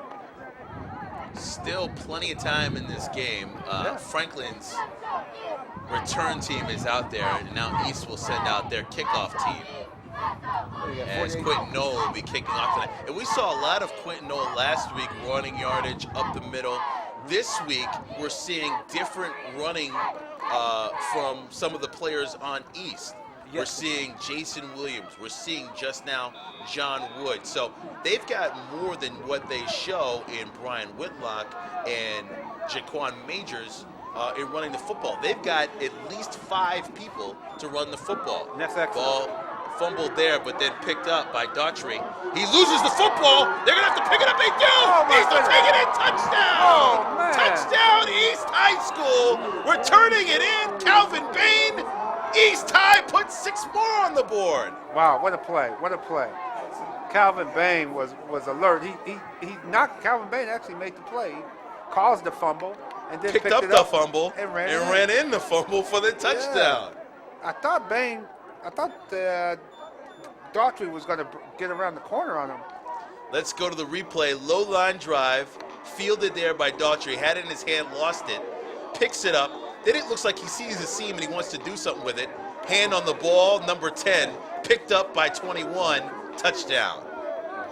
Anthony Turner with the defensive play. My bad. Calvin Bain with the return pickup, and that was a fluid motion. Yeah. Usually when a ball's on the ground, you tell your defensive player 2-point conversion here is no good. East cannot capitalize, but they do have the lead here. 26 points, 40-14. Wow. And I tell you, this game has been the one thing you can sum up about this game thus far: big plays. Big plays. Big plays. And for Calvin Bain to be in full speed and able to pick that ball up, scoop it up, and run it in, that's that was a good play. And they tell you, you know what? And this is stuff that they practice in high school football. Every coach will tell you, if you see the ball there, fall on it, get possession of it. Absolutely. Bain, really in a fluid motion, was going so fast, I don't think he would have overran the ball if he had just dropped on it. He did the football instinct move and just scooping it with his momentum, got it in his hands, goes in all in one fluid motion. Exactly. And that was very, when it's going your way, it's going your way. East High is clicking on every cylinder right now. Yes, they are. And Franklin is just mercifully just looking for the end of this first half, because at the halftime, you got to assume that the coaching staff for Franklin is just like, listen, we're getting beat on big plays. They certainly are. And Noel's kick is right into the chest of Daughtry, and he's able to elude 2 tacklers, 3 tacklers before they get to him, right around the 25-yard line. Daughtry's a player. Boy, he's game. He came back, tried to make another play there, almost got away, but was gang tackled there around the 25-yard line. Raquan Daughtry. I see the Franklin player that was shook up. I see he's just gotten into the ambulance. Looks like he's going for medical attention as well. We've had 2 players, one on each side for Easton Franklin, need help getting off the field. Nothing too serious, we hope. 6:19 left to go, first half. East High, I'm not getting this wrong, folks, 40-14 over Franklin. Franklin with possession of the football. Franklin got to get going. White under center. He rolls out to his right, looking for a receiver. He throws it high, a wobbly pass, nearly intercepted by Franklin. Obviously by East. And that would have been Calvin Bain again, with nothing but real estate between him and the end zone. That's all. The lights have been turned on here at the stadium as we see clouds coming overhead, so it looks like we might have some rain in store here this afternoon. So right now, Franklin, is a good idea to get the ball in the air while we have good conditions. It's raining now, unfortunately. on the Quakers Yeah. right now as East High playing very well on offense. 6:12 left to go. First half. White under center. Thinks about it. Throws. Oh. Just miscommunication there. Ball intended for Justin Wright. Yeah, they're trying to make some plays. Well, they're yeah. trying to, the ball, obviously, White knows that Wright is his big play guy. And at this point in the game, there's really, as crazy as this sounds, there's really no need to panic for Franklin. You still have 6 minutes left to go here in this first half. You have an entire second half to build on here. You don't need to score quickly. No, you don't. And giving it up the middle to number 8 wouldn't be a bad idea because he seems to like running in between the tackles. You've already scored twice in this game, so it's not like you can't score. 3rd down and 10. White looking for it. Eludes a tackler. Is looking for that first down marker. He's got some players to get by. He's close to it and up over the first down marker. That's a good And play. The flag has been thrown too. Might be a face mask penalty in there. We'll see what happens here. Just under 6 minutes left to go. That's a good run there by Franklin White. Face So mask. here we're going to go from the Yes, it is a face We're gonna go mask. 15. 15 yards on top of that, so Franklin has a first down. So Franklin White with just a gutsy leadership play there. You needed that 3rd and 10. You needed that first down. Personal foul. Face mask and a defense. 15 yards from the end of the run. First down. So that'll be not only a first down, but 15 yards tacked on after the 11-yard gain. So a 26-yard advantage for Franklin. Big advantage, big play for Franklin. Keep this drive alive. They're at midfield now, and now they have room to operate. 40-14. Franklin with their work cut out for them. Still 5:41 left to go here in this first half. Ball up the middle. Daughtry. If he loses this man, it could be trouble. And he sticks with him. That's good defense by East. Yes, indeed. Good defense by East. Young man's dangerous, Daughtry. That's a great play by John Wood. John Wood was one-on-one with him, and if he would have lost Daughtry, that would have been it. Mm-hmm. He loves running in between the tackles, which is good. It's a good sign that he's not afraid of contact. He's running hard, and he's making things happen for Franklin.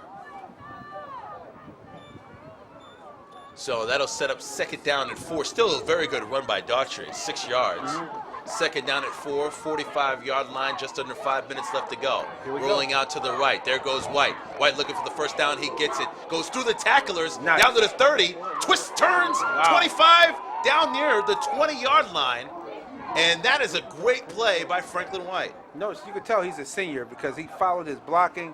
He noticed that he had blocking in front of him. He slowed up to allow his blocks to be made, and he gained the extra 10 yards because of his patience with his blockers. Look at his blocking there. He waits for it. He says, no, hit him. I'll cut in here. Come around. He almost came out of it at the last second.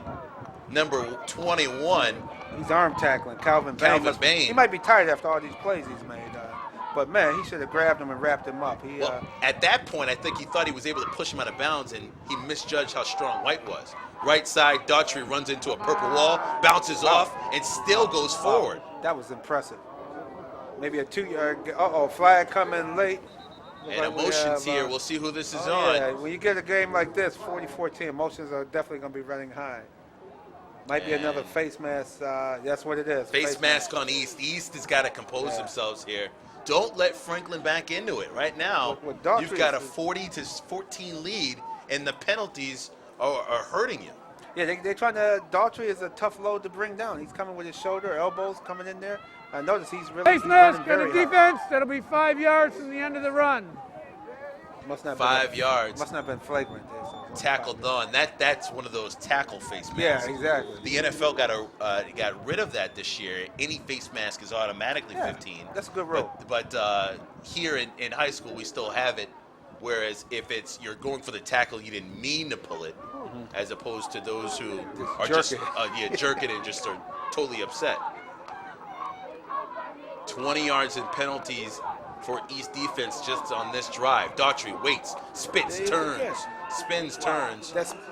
Near the 10-yard line and up over that. He's hard to hit. He's very difficult. I can see how they grabbed his face mask because he's spinning and he's hitting and he's like a top, a spinning top coming through the hole. So he's hard to grab a hold of. So it'll be 1st and goal from what will appear to be the 8 or 9 yard line. Cortona Reynolds there on defense is exhorting his defenders to say, hey, it's time to put a halt to this. So let's see if East defense is going to rise up. Franklin White's got 2 running backs in the backfield. Daughtry caught back there, but is able to still move forward and pick up maybe a yard or 2. That's one thing that you could say about Raquan Daughtry. When he's caught in the backfield, he still finds a way to keep his legs moving and going forward. So instead of a 3-yard loss, you get about a 2-yard gain. He works hard for those 5 yards, but it makes a difference. It definitely does. Definitely does. He's running hard. I think Franklin, once again, instead of pitching the ball, they need to be running right at East. They're much better suited going between the tackles rather than the outside. White under center. 3:15 left to go. First half. Franklin needs a score here. He rolls out to his right, finds a receiver. He's got him. Oh, no, he does not. That ball's right off the hands. It looked like the receiver was basically getting ready to find out where he was on the field, and before he could do that, couldn't get it in. He dropped it. Franklin White threw a nice pass right in the numbers, and Asim Johnson just dropped the ball on that one. Yeah, Johnson, it looked like he was just going to run with it before he caught it, and that's, it happens. That happens. It's one of those things you get excited, you just want to know exactly where you want to go, but the first thing you got to do is catch the football. Absolutely, absolutely. 3rd down and goal, 3:06 left to go. White looking for a receiver, throws it high. He has one, but cannot get it to him. No, he was trying to reach Quentin May. Almost had him. So that'll set up 4th down and 7. Franklin, as you said, needs this one. They'll take a timeout and think about it. 3:01 left to go. I think Daughtry might be the man here to get the ball in his hands some kind of way, either a draw play or even a screen, even a quick pass to him. Well, one thing that has worked well for Franklin, other than the fact that East has been penalized for 20 yards as they march down the field, is the fact that their quarterback, Franklin White, has been rolling out and creating for them. Here are 2 situations where they did on 2nd down and 3rd down pass plays. Now you find yourself 4th down and 7. Yeah. I could see White keeping this one, trying to get into the end zone in the corner. Could be. This could be a good play here. Good, nice rollout. And like you just said, trying to reach him, try to hit with the option of running. But it is definitely a big play for Franklin. They need it here. Try to cut into this deficit. Yeah. They trail by 26 in a game that has just, you talk about every bounce going your way. Yeah. East has capitalized on every mistake that Franklin has made thus far. Yep, look like they have. The ball has gone their way, but we still have a whole second half to go. So the ball makes, it's a funny looking shape. That's why they call it football, because the ball could start bouncing Franklin's way. 4th down, trips right, and East goes off sides. Oh, that's going to hurt. That's going to get them closer and change the play call for Franklin. And some of the defensive players, they know it. That's a painful one because now this puts them at least 5 yards dead ball closer. Foul, encroachment of the defense. We're going half the distance to the goal. Still 4th down. Nice.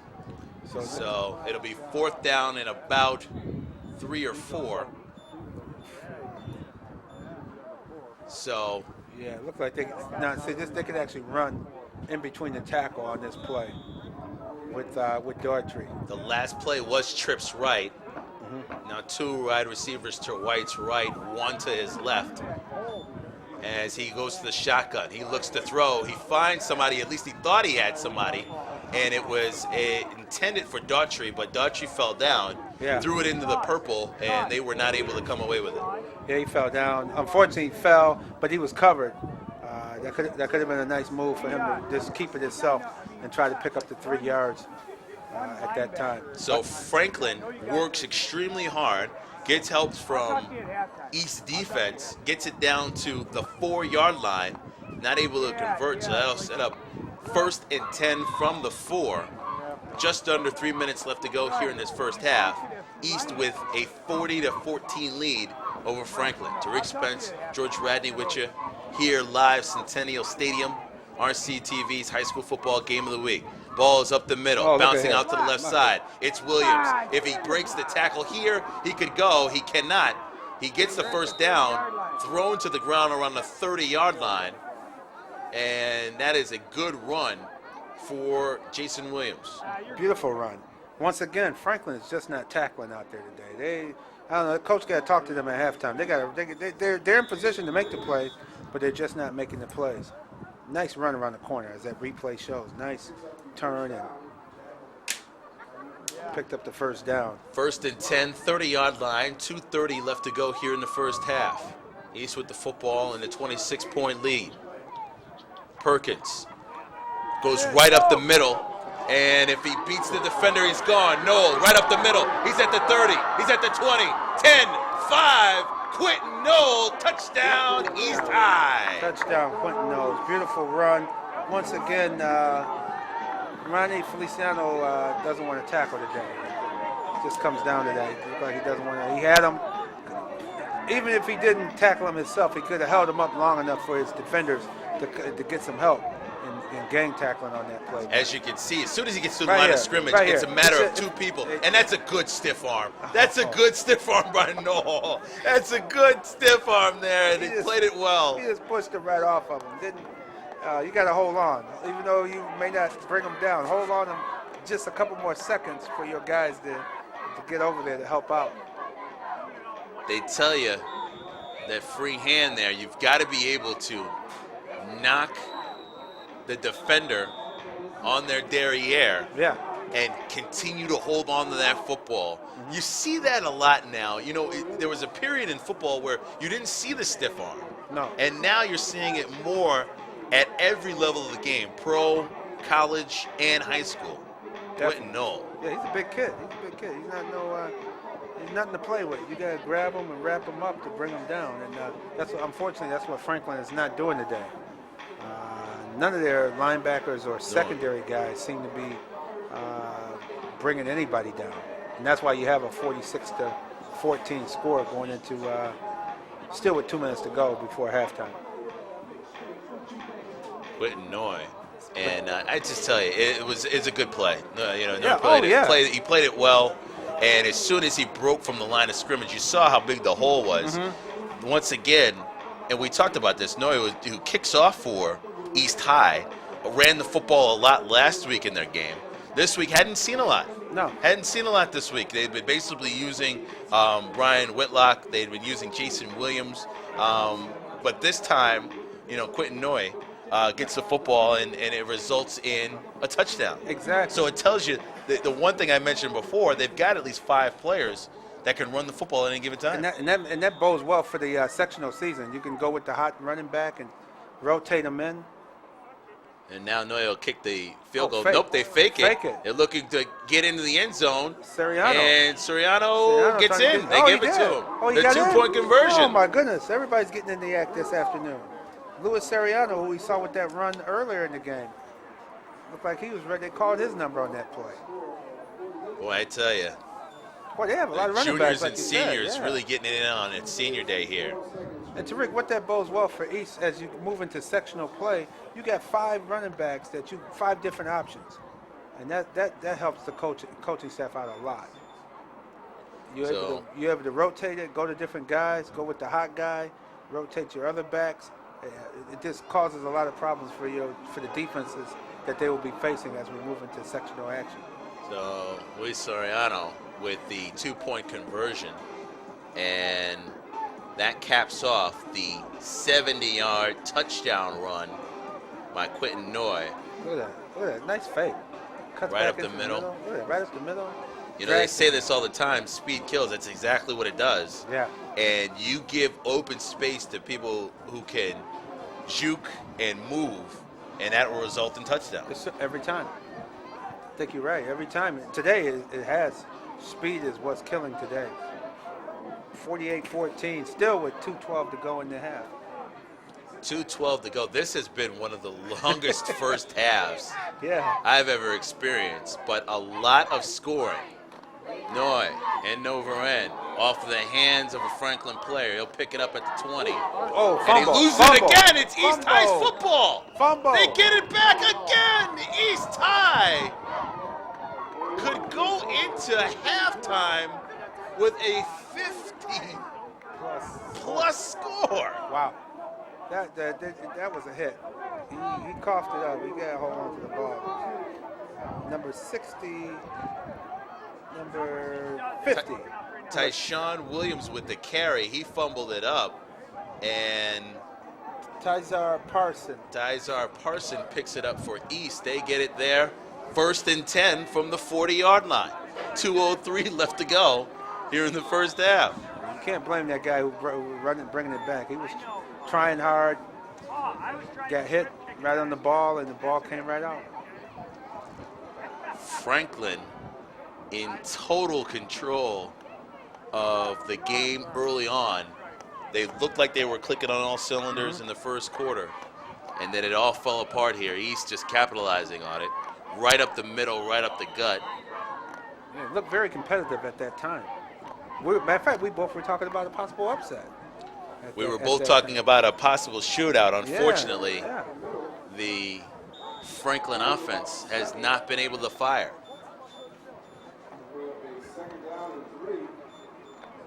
Right up the middle. And here's where the various running backs that they have comes into play. You don't know who they're going to give it to.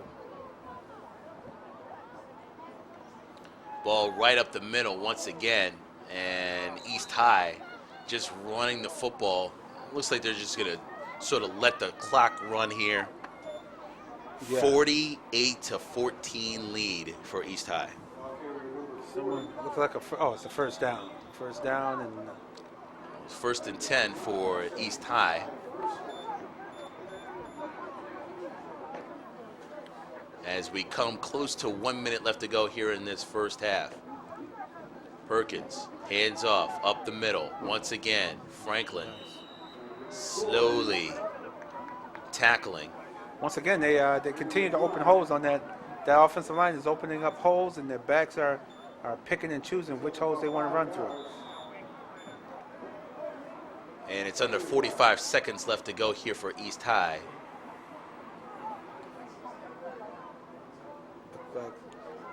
Ball's been given Look how big a hole that third is. time, Oh my goodness, fourth that hole time. is That looks big. like it's going to be a holding. And it's a fumble in the end zone. Franklin looks like they blocked right on it. And will they get the touchback? No. They're going to call it a touchdown. Oh, they're going to call it a touchdown instead. So we went from a turnover to a touchdown. And East recovered the fumble in the end zone as well. They just out hustling. They outfought the Franklin player for the ball. I thought there were nothing but Franklin players around there. Yeah, it was, but the one East player was there, and he just outmaneuvered the guys for the. So East is just out there really hustling. I'm not sure who had the carry on that play. Looking at the replay. 40. Running hard. And it looked like it was a fumble before the knee touchdown. Yeah, it did. Well, no, he crossed the plane. He crossed the plane He crossed first. the plane to goal line first. So Noy with the extra point, that's good. It's the first time they've attempted the extra point. Every single time East has gone for a 2-point conversion. No need to do that here. 55-14. And that was Edwin Negron who with the run. Edwin had a nice run and crossed the plane to the goal line. Big hole. Neron was the player basically getting every carry on that possession for East High. Yes, indeed. Ball with number 40, eventually in for the touchdown. Once again, as you mentioned earlier, Tariq, not many stops today. I don't think, if any. Looks like Franklin just doesn't have enough all of a sudden to stop East at all. Hard running, East High. The score is not an error. No, that is a 41-point lead for East High, 55-14. 29 seconds left to go here in the first half. Kickoff by Noy is good. It's high end over end off of the hands, and that'll be a touchback. So Wright just lets it go straight through his hands. Yeah. He's upset with himself. he just didn't backpedal enough to get it into his chest. He thought he could field it with his hands. Absolutely. And he does have very good hands. So, I mean, you know, he trusted his ability enough to do that and had plenty of space. There was no East players near him, so he could make that play. But unfortunately, he goes through his hands and into the end zone. And with 25.9 seconds left to go here in this first half. With the cold, damp weather out there today, you're getting a lot of balls you're seeing bouncing off of fingertips and hands. And the ball's slippery. You have to bring it into your body.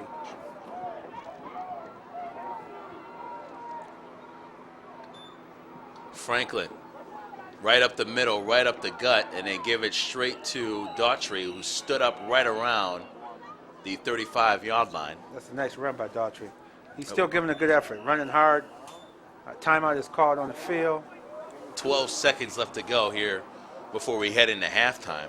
Franklin.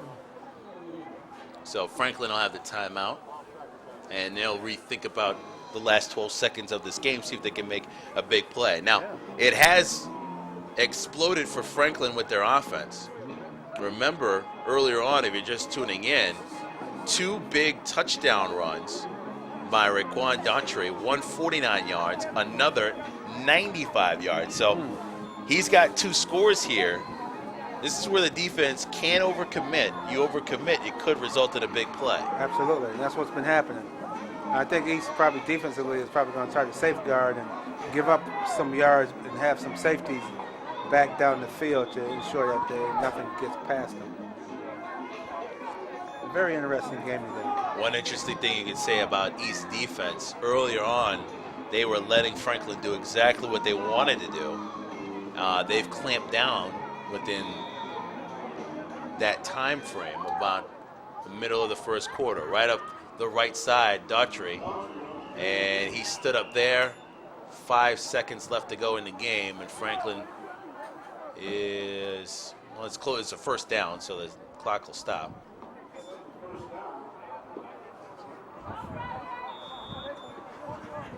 And so they'll let it wind up, and that'll be the end of the first half. So there you go. East High with a 55-point first half. 55-14 over the Franklin Quakers. And the Quakers have a lot to think about heading into the halftime. East High, I guess the number one question is, what did we do wrong, Coach? Exactly. Franklin got to come out and play for pride in that second half and show what they made of and give a good effort in the second half of this game. So that is halftime. East High, 55-14 over Franklin. We'll be back with our halftime interviews coming up next. You're watching the Section 5 High School Football Game of the Week here on RCTV Channel 15.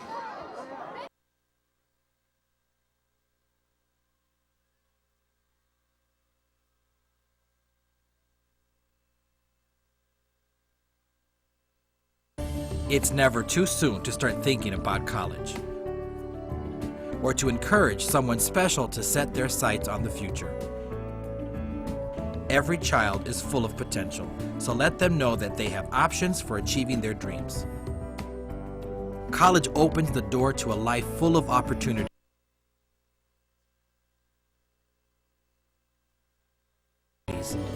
Become a part of our college-going culture. Consider college as a choice for your future and the future of those you care about.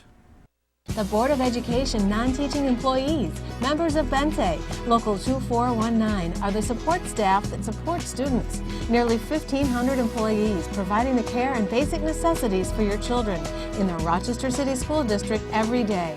Services that ensure your child has a proper environment in which to learn. We are the first and the last people your children see throughout their school day. The Board of Education non-teaching employees. Why choose city schools? Because of the many opportunities that are available. High school really taught me the value of working together, and taking honors classes helped me prepare for college and the working world. From sports and yearbook to math club and volunteer opportunities, I learned to work with others and to give back to my community, just like I'm doing today. So make the right choice. Choose Rochester City Schools. I did. Welcome to kindergarten. What's the place kids think is grand, where fun and learning go hand in hand? Kindergarten, that's the place, and just for you we have a space. New friends are waiting there for you, and teachers with great things to do. So tell your folks to get things started. Sign me up for kindergarten. Register today for kindergarten in the Rochester City School District. You want a lot out of life. You want a car? You want money. You want clothes. You want a CD player. Computers. Your own house. Family. You want success. You want all that? Then you want a good job. And you need an education. Because you don't want to fall behind. And if you start skipping now, you're going to skip out. Skip now? Skip out. Enrolling my daughter in pre-K in Rochester is a big decision, and whenever I have one of those, I make two lists. She'll be more ready for school. She'll learn and have fun, and she'll be more likely to graduate high school. And it's free. The choice is clear. Your path to high school and college success begins even before your child enters kindergarten. Quality pre-K in Rochester is offered free to city residents, providing a strong foundation for your child's learning in the crucial early years. Rochester's pre-K programs are rated the best in the nation, and there's one near you. Children enrolled in quality pre-K are more likely to stay in school, stay on the right path, and graduate from high school. Call 262-8140 and enroll your child in pre-K in Rochester today. Register your 4-year-old today because the road to college and beyond starts now. Pre-K in Rochester. It's a smart way to start. The cost of studying for tomorrow's test? Nothing. The cost of writing a paper about something you're really interested in? Nothing. The cost of sleeping in class? Your future. So remember, trying your best doesn't cost a cent, but no effort may cost you everything. It's your education, so treat it like you need it. The cost of reading a good book? Nothing. The cost of paying attention in class? Nothing. The cost of not doing your homework? Your future. So remember, trying your best doesn't cost a cent, but no effort may cost you everything. It's your education, so treat it like you need it. Cost of paint, $25. Cost of plants, $10. Cost of defacing school property, just plain wrong. It's your school, believe it or leave it. Okay. We're here live, of course, halftime score 5-14 right now. East High in total control over the Franklin Quakers. We're here with the principal of East High, Principal Solar. How you doing, man? I'm doing well. I'm enjoying myself, coming out to support the kids. I know you are new to East High. You have been a principal here, started at the end of last semester, now into the new year, obviously 2009, 2010. How's it been so far? It's been great. It's been a lot of, I kind of say it's a diamond in the rough. We had a lot of great things here. Some things just need to be kind of cleared out of the way, so let people do their work, let the kids get focused on their academics, and obviously athletics is a huge part of East High School. So I've been able to allow some of that, clear some of that path and let the kids kind of do what they have to do, let the staff do what they have to do, and it's been a blessing. I've been enjoying every moment of it. What are your thoughts on not only the staff here at East High, but around the city school district on how involved a lot of the coaches are? We talked to a lot of coaches at different schools, whether it be Marshall, whether it be Wilson, whether it be here at East. It seems as if all the coaches know what their kids are doing, know how important it is for them to get a good education. We were talking off the air, we're talking about how great it is for the young kids, and they see the value in all of it, really. Yeah, I think one of the nice things here, when we have such a large program, that our coaches are actually involved in a lot of things, as well as academically and coaching, so they know that they kind of, our student athletes know they can't get away from our coaches. And here, in terms of leadership, we continue to use our coaches as other tools to engage our youth, our boys and our girls, and we want to let them know that we're all on the same page, and we want to keep them accountable, let them know that their actions on the field will translate to behaviors in the school building. So yeah, our coaches go above and beyond. They do a lot of stuff that we wouldn't expect a traditional just a coach to coach. They do a little more than everything. Well, we appreciate the time and best of luck to you. Thank you. Thank you. We'll be right back with more second half action coming up next.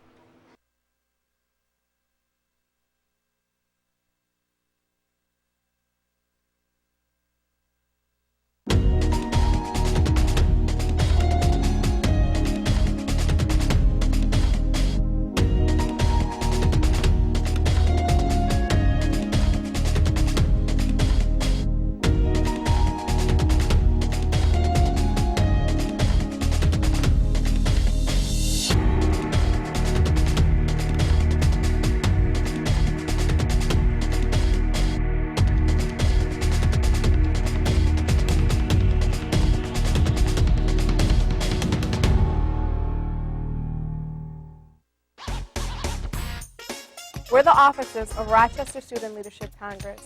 Our focus this year is on community service, and we invite you to join us. We're planning activities that will benefit others in our community and show that Rochester students can make a difference. And we're going to have fun at the same time. Sound interesting? Then join the Student Leadership Congress. Why just be a student? When you can be a student leader.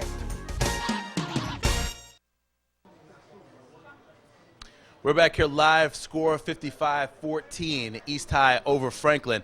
Tariq Spence joining us now. We talked earlier during the broadcast about how there are a number of not only students but faculty here are working these games here for East High and, of course, Franklin, previous games that we've had here. And we're joined by one of those students now. Man, what's your name? Shantanique Shantanique Leggett, Nagat. All right. And you graduating what year? 2012. 2012. So do you like being a part of live broadcast? Yes, I do. What are you learning how to use the cameras? Are you learning the broadcast? What do you like so far? I like using the camera so far. Okay. All right, you're learning a lot from the staff here as well? Yes. What school do you go to? IIT at Edison. IIT at Edison. Is this something that you might be interested in the near future? Yes. Okay. Well, here's the great thing about being a part of something like this is you get to learn as much as you can from people who know what they're talking about. So no matter what, whether it's TV production or you want to go into producing, just promise me one thing. You'll learn as much as you can and then make a decision, okay? Okay. All right, cool. Sounds like fun. You enjoying the game thus far? Yes. Well, good. We'll be back with more second half action coming up next. You're watching the high school football game of the week here on RCTV Channel 15. It's never too soon to start thinking about college or to encourage someone special to set their sights on the future. Every child is full of potential, so let them know that they have options for achieving their dreams. College opens the door to a life full of opportunities. Become a part of our college-going culture. Consider college as a choice for your future and the future of those you care about. The Board of Education non-teaching employees, members of Bente, Local 2419, are the support staff that support students. Nearly 1,500 employees providing the care and basic necessities for your children in the Rochester City School District every day. Services that ensure your child has a proper environment in which to learn. We are the first and the last people your children see throughout their school day. The Board of Education non-teaching employees. Why choose city schools? Because of the many opportunities that are available. High school really taught me the value of working together, and taking honors classes helped me prepare for college and the working world. From sports and yearbook to math club and volunteer opportunities, I learned to work with others and to give back to my community, just like I'm doing today. So make the right choice. Choose Rochester City Schools. I did. We are back here live at East High School, Centennial Stadium, home of the, of course, East High Orientals. And boy, do they like to put on a show here in front of this home ground. We're talking 70 total points in this game thus far.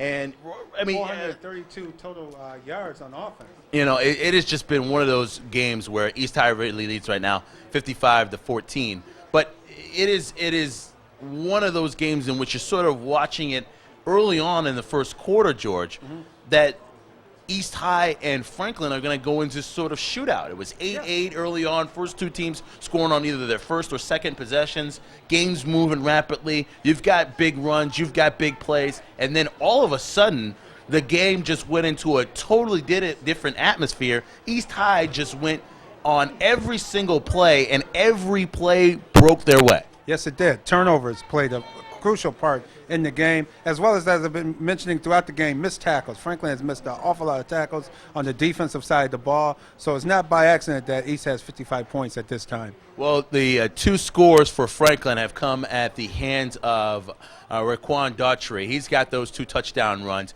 and they've been two big touchdown runs for that. One 40 yards plus, the other 95 yards plus. And it's been quite a game for him. Unfortunately, he's the only one that's really shown up in this game other than a couple plays by Franklin White. True. He has 184 yards at halftime. For your running back to have 184 yards at halftime, you should be winning. Now, you should be blowing the other team out. instead of you losing 55-14 at the half. It just shows that he's a gamer.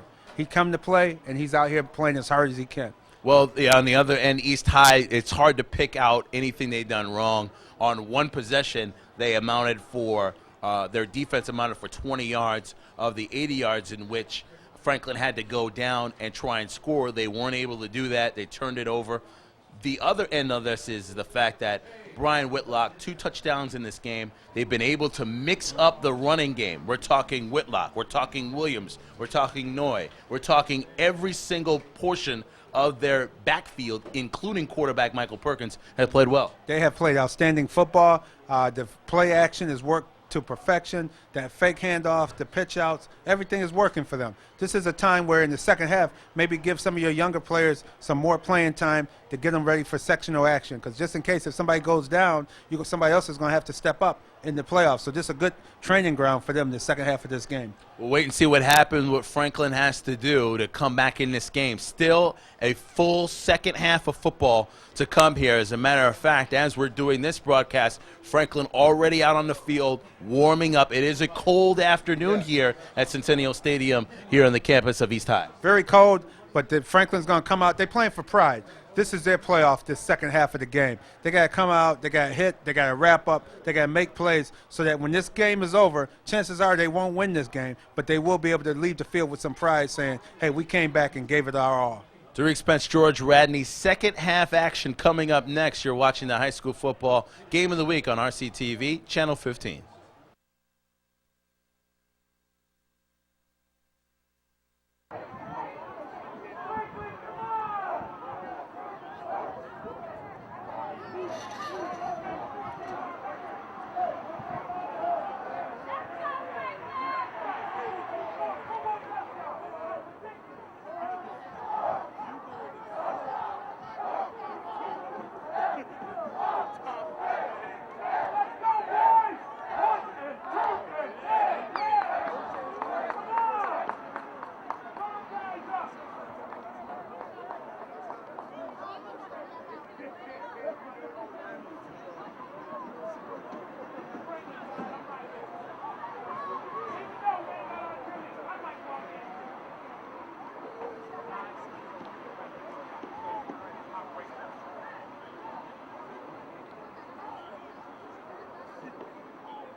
Welcome to the big show.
We're back here live at Centennial Stadium just a few minutes before we start the second half. In case you're joining us, 55-14 East High's Orientals putting on quite a show here for the home crowd over Franklin's Quakers.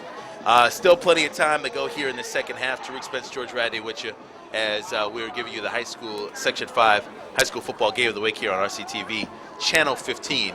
But right now, if you're Franklin, you mentioned it before we came back, they've got to play for pride. They've got to come out here, put something out, make something happen, maybe get a score quickly. If you get a score quickly, you can make anything happen. You can make, who knows? The ball may bounce their way this second half. And we may be talking about a 50-55 game.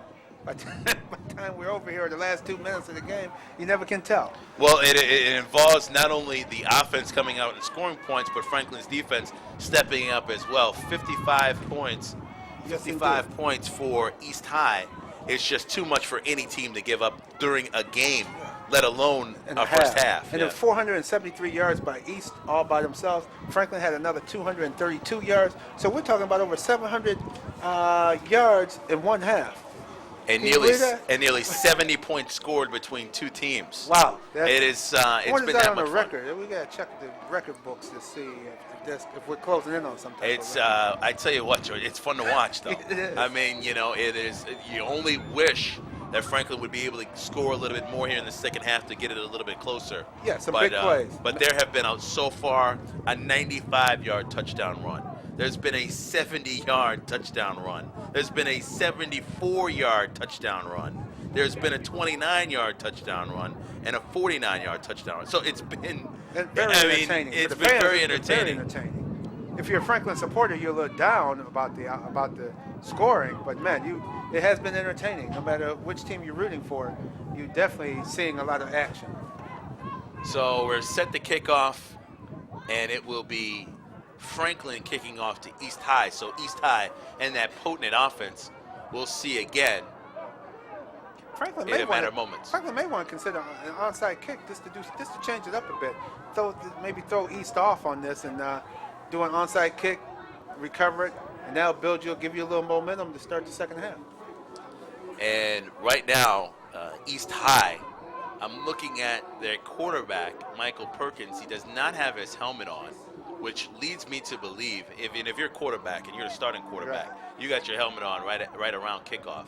It leads me to believe that he will not come out here in the second half with the 55-14 lead. And plus, you got to think ahead, too. Tariq, sectionals begin next week. They got to look at some other – this is a good time to look at some other players, guys for next season. So there'll be offsides on the kickoff. So Franklin takes the halftime break and comes right out and comes offsides on the kickoff. They have to focus. They have to get their mental game down first. Come out here. Hopefully onside kick would be a good idea, but if they kick it down, make a play, get a turnover, and build on it. They're going to have to build, take little steps at a time. So kick will go back to the 35-yard line, and they'll kick it again. Exactly. See what they can do here. And we're set and underway. So Franklin will kick it off again. High end over end, fielded at the 25. Up over the 30, 35, 40, middle of the field, 45, knocked around near the 47-yard line. Nice tackle there. Calvin Bain on the return for East High. And so they'll have it there, 1st and 10 for East. They'll have to start making some plays. Chris Young helped out on that tackle. Franklin can now try to make some plays. Look like the second unit of East is starting the second half. That means Calvin Baines will stay in the game, and he will be the quarterback in this situation. Yes, he is. Let's go! Come on, guys! This is a good time for them to see what they have. Bain under center, just underway here in the second half. Third quarter action, ball right up the middle. And East High is going to run it. Edward Negron with the run. He's running hard. He's running high. He's running up high. He's a small guy, but you gotta wrap him up.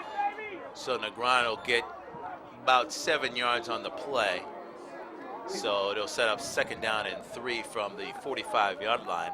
Already East in Franklin territory. They got a delay here for a second. Look like maybe equipment. Yeah, look like a mouthpiece or something is not right.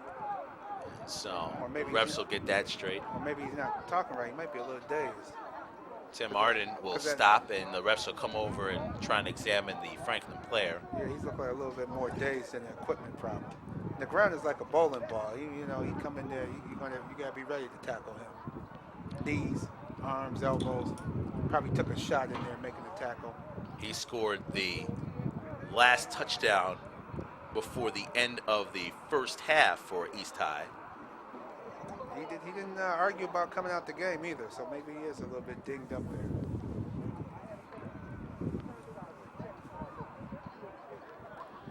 So the clock has been restarted, just under 11 minutes to go here, third quarter. East High with the football in the lead. Uh-oh, offside. And it's going to be offsides. The question is whether he's drawn. And yep, false start East High, so they'll go back 5. Okay, got a break on that one. And so that'll set up second False down start and on 8. the offense, going 5 yards. So head referee Tim Arden.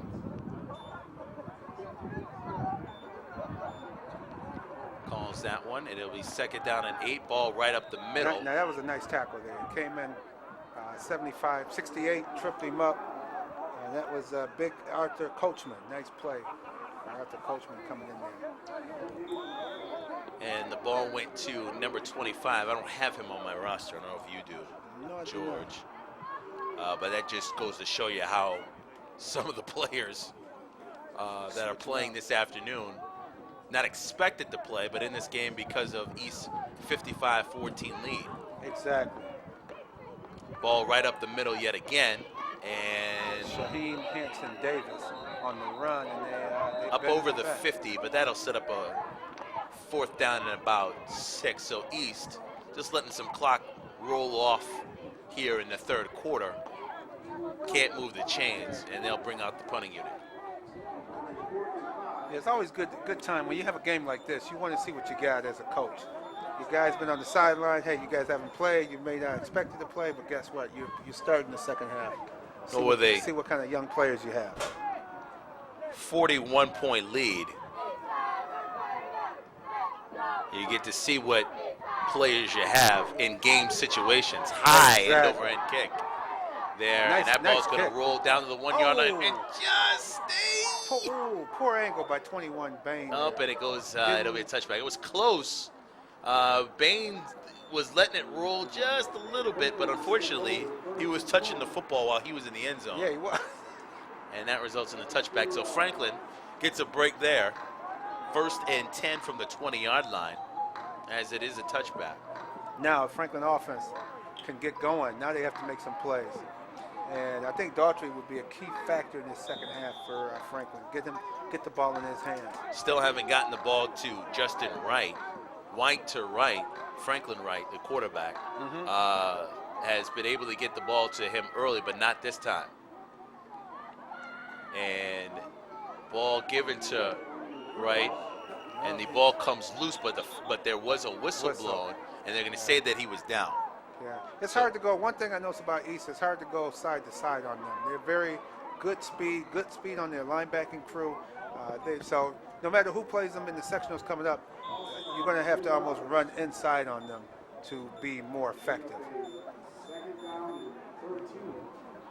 2nd and 13, so Franklin is going to have to go into a pass mode, probably a spread offense.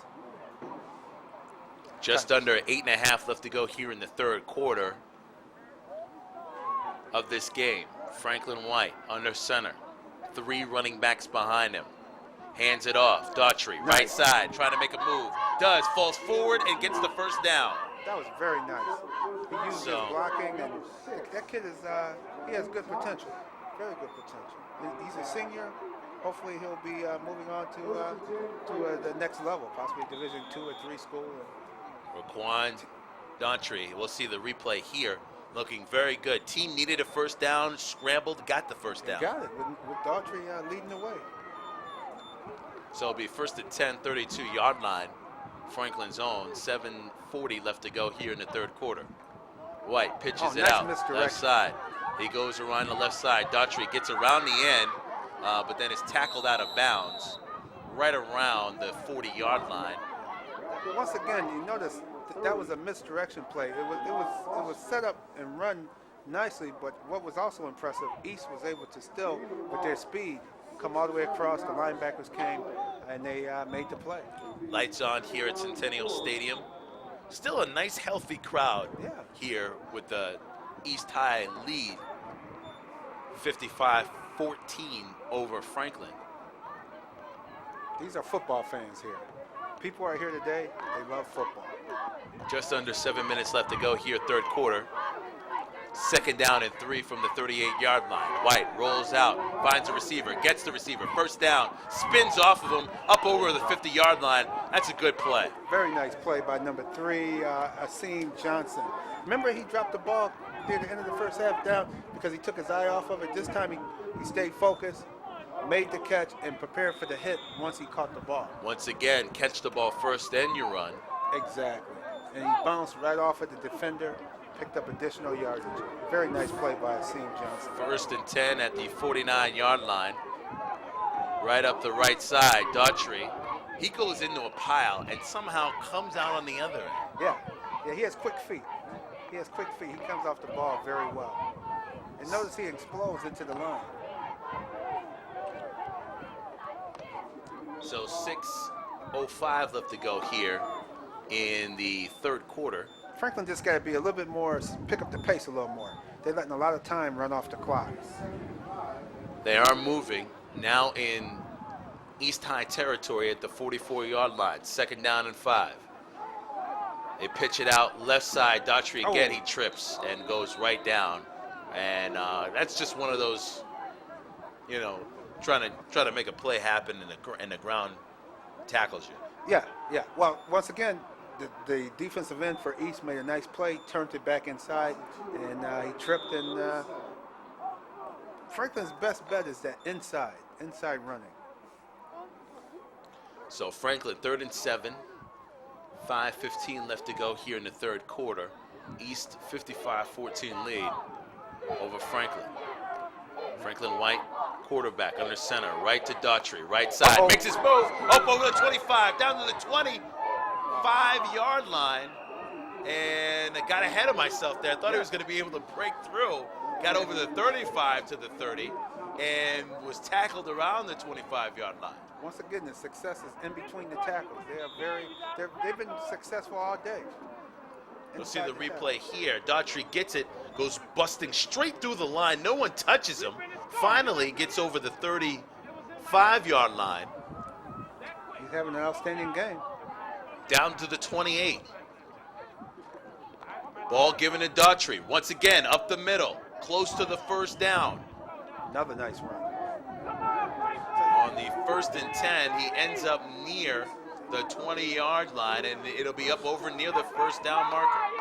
Tell you one thing, I haven't seen, from what I've seen today and from the other games we've seen this season, Tariq, he definitely should be seriously considered for all Rochester City Catholic League players. Well, I tell you make that all-star team. He's been running hard. I'd be surprised if he gets the ball again. White gives it to Daughtry, right side, gets over, trying to get to that first down marker, but is stood up there right around the 10-yard line. He must be in good shape because he is working hard right now in this third quarter. And he already had 132 yards at halftime. This man might have a 200-yard day in a game where his team is actually blown out.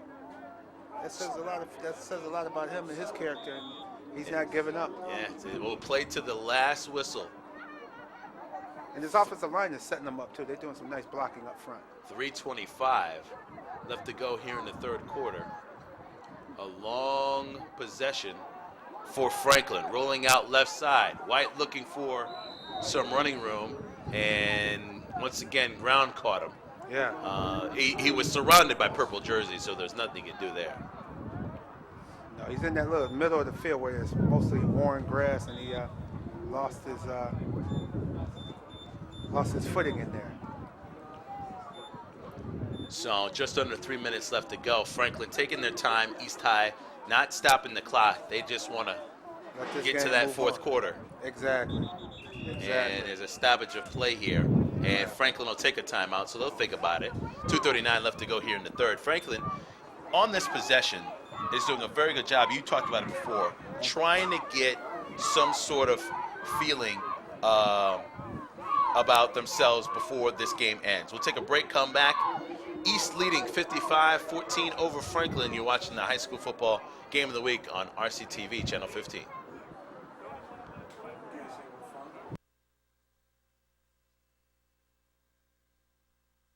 It's never too soon to start thinking about college, or to encourage someone special to set their sights on the future. Every child is full of potential, so let them know that they have options for achieving their dreams. College opens the door to a life full of opportunities.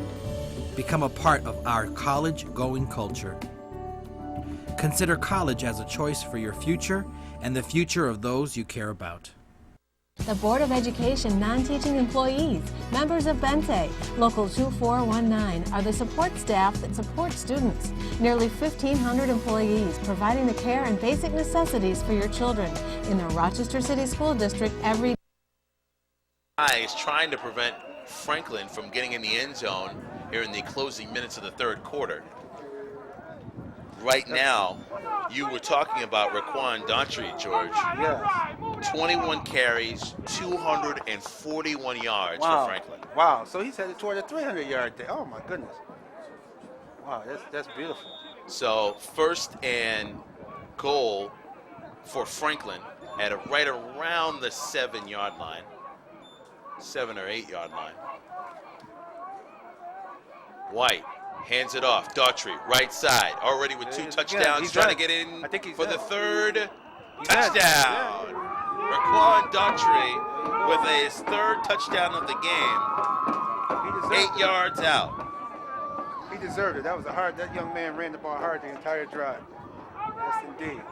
Yes, indeed. And Franklin does exactly what you talked about, George. Comes out, gets a possession, gets that pride that they need going into this fourth quarter. Obviously, he consumed most of the third quarter, but it sort of makes you feel a little bit good that you came out here in the third quarter and got a score. Exactly. They're going to have at least a couple more games to play, and I believe they're going to probably play in that pool division, where teams who do not make the sectional still get a chance to play.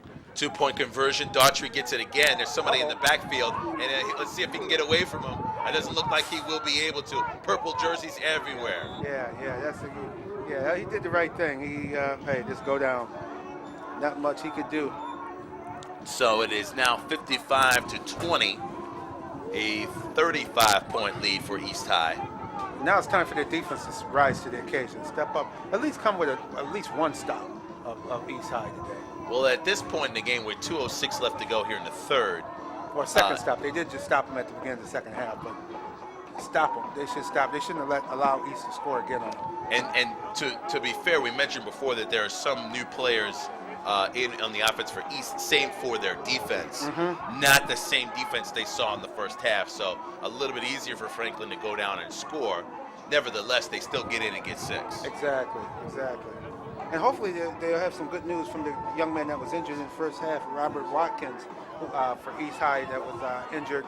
If he, hopefully he can be healthy and might be able to come. Who knows? You don't know. Hopefully he can come back in the next couple of weeks when they get into the sectional play. Well, you can see they definitely need help in the middle of that defensive line. Well, their defense adjusted after he came out. Franklin's still able to run the football, but these things are going to happen, and something you can game plan for next week and sort of come up with a solution to that problem. So. Exactly, because no matter who they're going to play, they're going to be a lower seed. They're going to play a higher seed team, which means probably a really good team right off the bat. So they're going to have to be ready. 2:06 left to go, third quarter. East High will get the football back with the 35-point lead. And Daughtry will kick off. He does it all. That's going to end up getting out of bounds, and that's going to be a penalty. Daughtry's you're right. He's doing everything over there, man. Get that man some water. I can't believe he's kicking off. He's run for over 200-some yards. They still got him out there kicking off. Like, come on, they got to do something. Come on, that's coaching. He wants to be out there. He could also say, hey, listen, I'm tired. I would the rest of it had somebody else kick that. I mean, you just don't. overuse somebody. I mean, this guy's he's running. I mean, he's doing it on offense. If he's playing the safety position on defense, I think that's him there. Isn't that him? He played defense He's too. playing defense. It looks like he's in the safety position. Safety, yeah. And now he moves up to the line. East with the football. That's right up the middle, right up the gut. Once again, Edwin Grant. Egron. He's making tackles and everything. So Negron will go up the middle yet again. That's about a 4-yard carry. They'll set up second down in about 5 or 6 at the 40-yard line. Just under a minute and a half left to go, third quarter. East High with the football in the lead. Back up the middle to Edwin. Edwin, there you go. There's a Negron, nice tackle. and that is basically stopped at the line. The Quaker defense clogging that middle. Yeah, Gary Johnson was in on that tackle. He got right in there. Textbook tackle, wrapped him up. Glad to see Franklin starting to wrap up like they should. That's what you should be doing, wrapping up your opponent and bringing them down. Calvin Bain in at quarterback right now. Michael Perkins, starting quarterback, out for the rest of this game. He's fine. Yeah. He's okay. Wasn't injured. Just doesn't need to play here in the second half with the 35-point lead.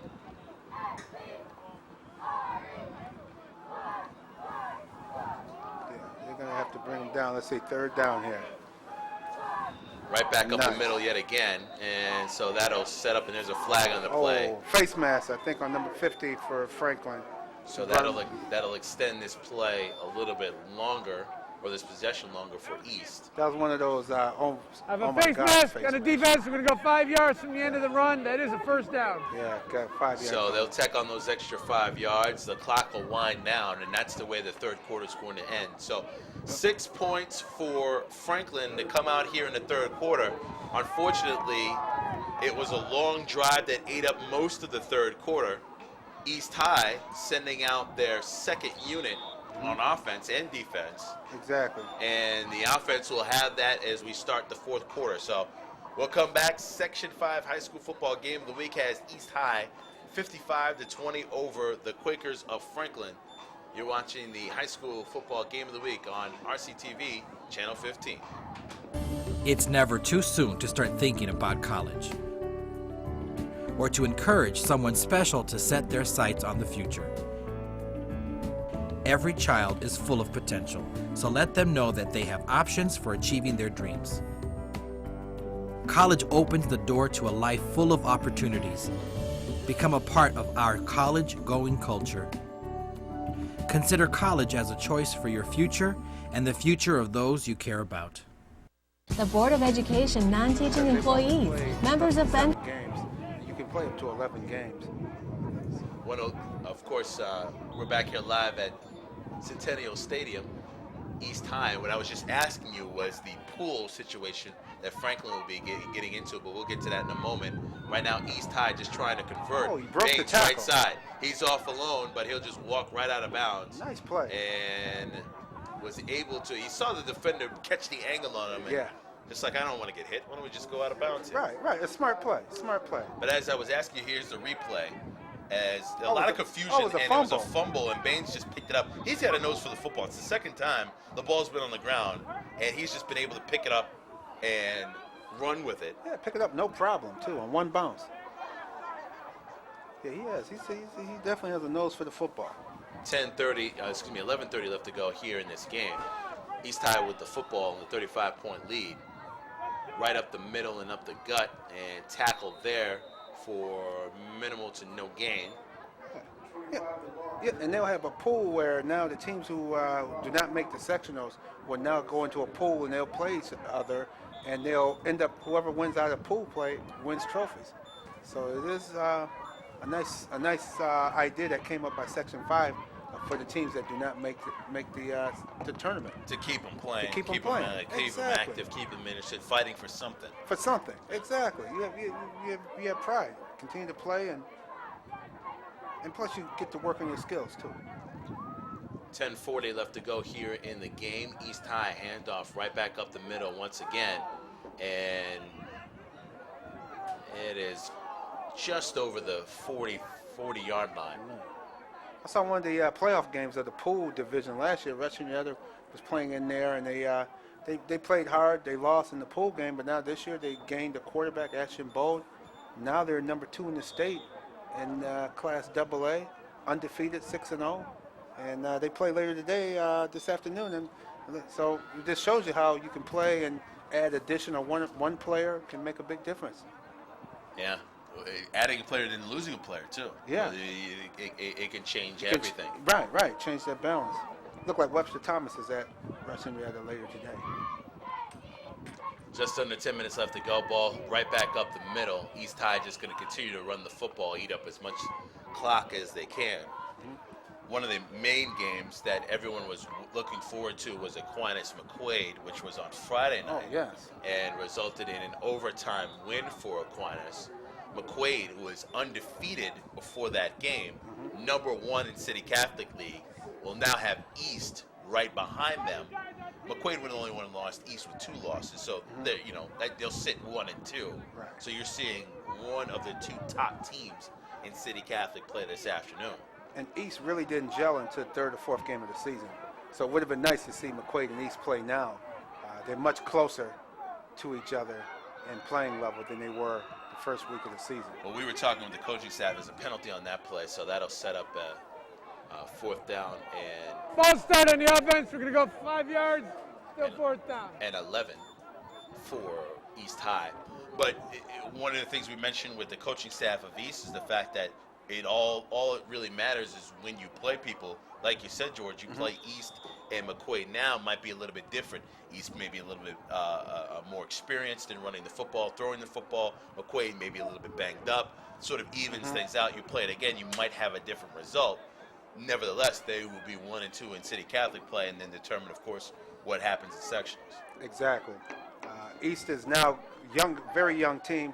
They're coming together as a squad. Where McQuaid brought almost everybody back, and they have a real well-seasoned team. And the sectional should be interesting.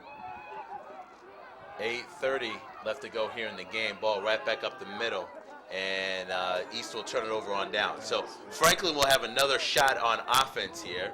They'll bring their number 1 unit back out, and with a 35-point lead for East, they will send their defensive players out. And as you said, George, this game basically wrapping up with 8:25 left to go. There's no way 35-point swing can happen in 8:25 left to go in the game. You really get to see what you have with your second unit, your defensive unit. And even for next year, you get to find out exactly who can play what position at what time.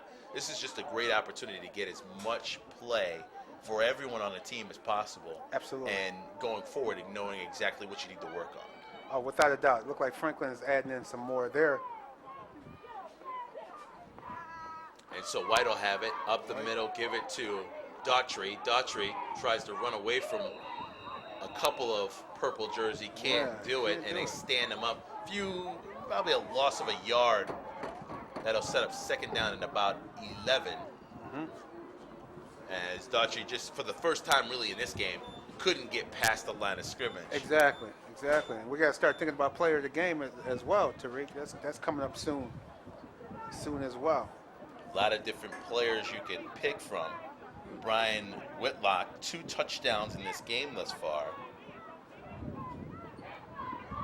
Calvin Baines with the fumble return during the kickoff, 17 yards for the touchdown. He's also played well here in the second half.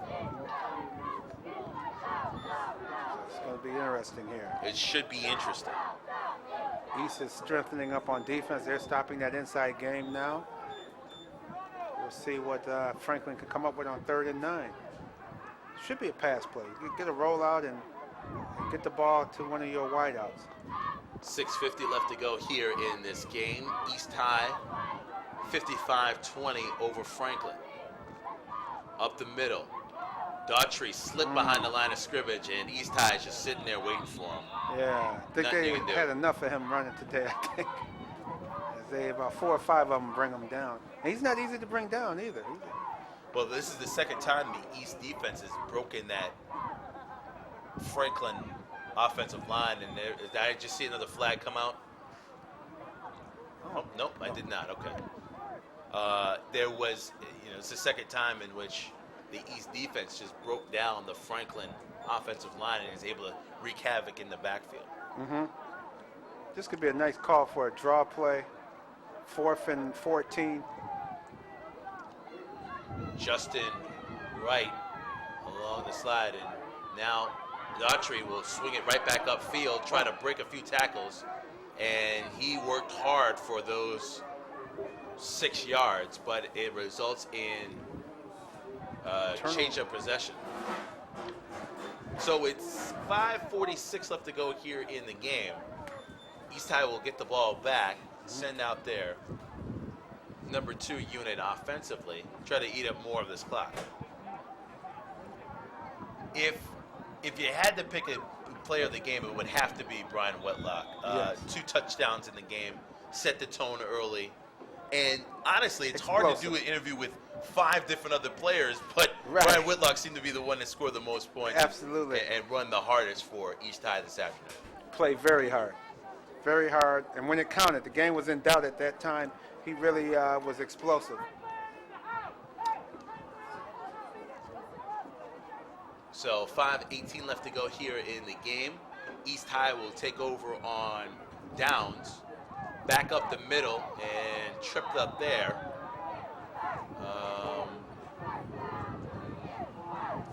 Saquon Hanson Davis now in the game. And so now it looks like they're going to their they're going deep into second and third deep unit. into the bench now. Yeah, to get as much play as possible.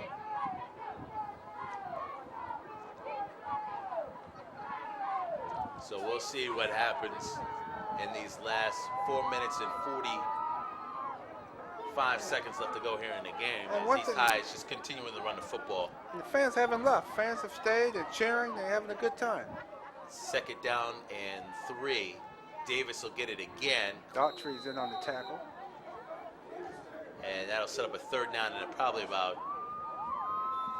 3 yards. As there was no gain on that play.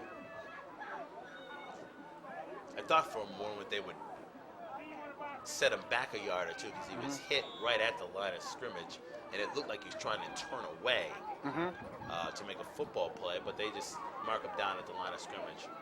3rd down and 3, just under 4 minutes left to go here at the 34-yard line. East High with the football in Franklin territory and the 35-point lead. Baines hands off right up the middle, give it to the big fullback, Negron. Negron is showing something today. And he stopped at the line of scrimmage, so that's no gain there. So it'll be 4th down and 3 from the 34-yard line. 3:25 left to go here in the game. So we got to see what happens here. See, we got a new nose tackle in the game, number 78, Aaron Johnson. He's coming in the game. Look like he's going to run stuffer right there in the middle. He's a big guy, 360 pounds. Trying to stop there on this 6'1". 4th and 3. Could turn things around. Right up the middle. And he's in on the tackle. And it is a turnover on downs. Daughtry's there again. So, once again, teams just turning it over on downs here. Just under 3 minutes left to go here in the game. And Breakers are back on offense. Franklin with a chance to try and put some more points on the board. Trying to cut this deficit down just before the end of the game. Yeah, give him a chance to run that ball. This is time to open it up on this drive. 2:56 left. You have nothing to lose. Put the ball up. Fake it to Daughtry. Just be a good time for a play action, and go to one of your wideouts. Get the ball down the field. Franklin White has been a leader in this game. He has played the entire way at quarterback for Franklin, and very well, I might add. Daughtry off of the right side, that gets plugged up quick. That East defense knows exactly what's coming. You're right. They're not allowing anything now. They really putting a halt to their running game. So about 2 yards for Daughtry. Second down and 8 from around the 35-yard line. 2:15 left to go here in the game. Franklin can put the ball in the air. Hey, you don't have to run the ball. They can pass it. Let's get some action here. See if they can get the ball down the field. Maybe a screen. Franklin White has a good arm. He's shown it early on in this game. Not as the game is winding down. The ball goes to Raquan Daughtry. Nearly caught in the backfield. Knocked around in the backfield again. This time, they've got him. Yes, they do. So a loss of a few yards. Be a good time to fake the ball to Daughtry and go down the field. Roll out the quarterback and just heave it down the field. And Raquan Daughtry, who has been running the He can't hardly football make, he's so entire tired. game, He can't really make it back to the huddle. He's can so tired. barely make it back to the huddle, as you said. Still 240 plus yards on the day for him. Yeah, that's unbelievable. He's inching near 30 carries in this game.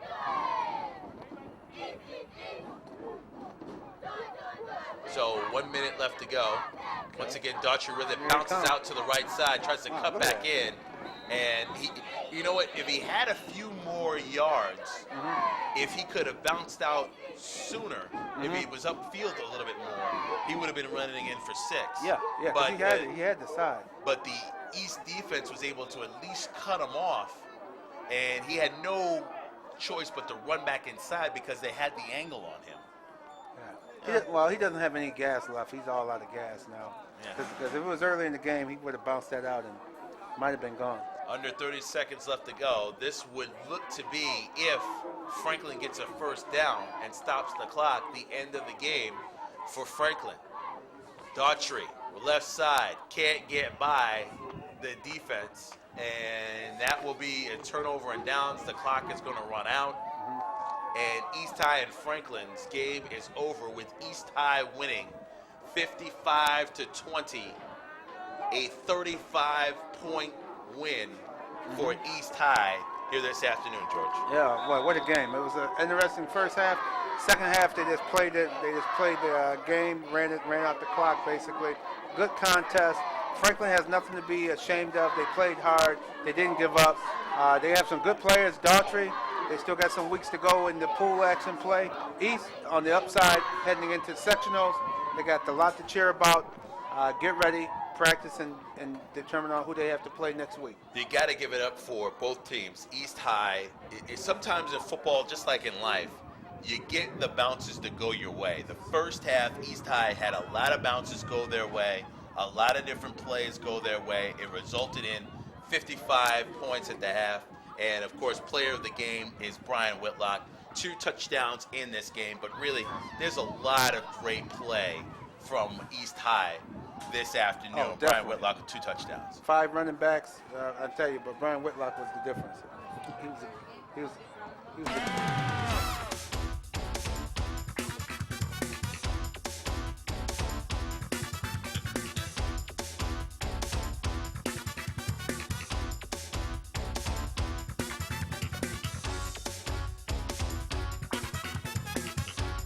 once again, playing very well.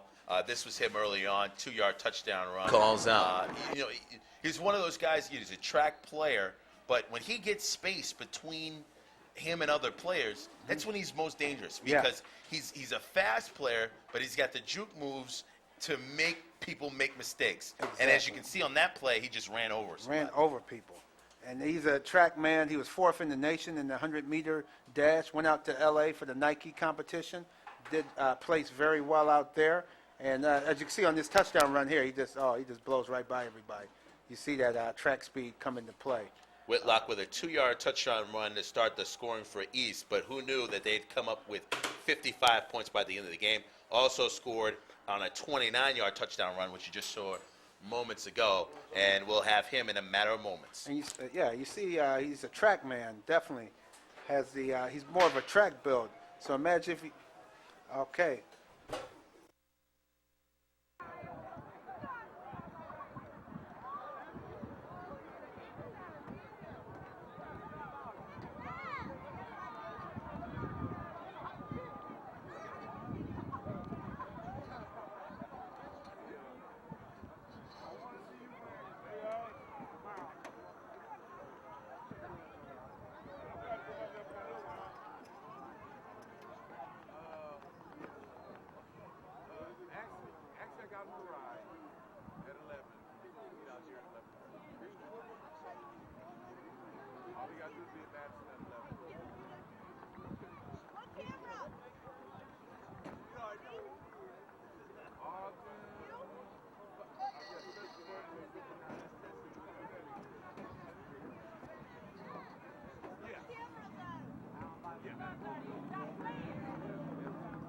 Stop running!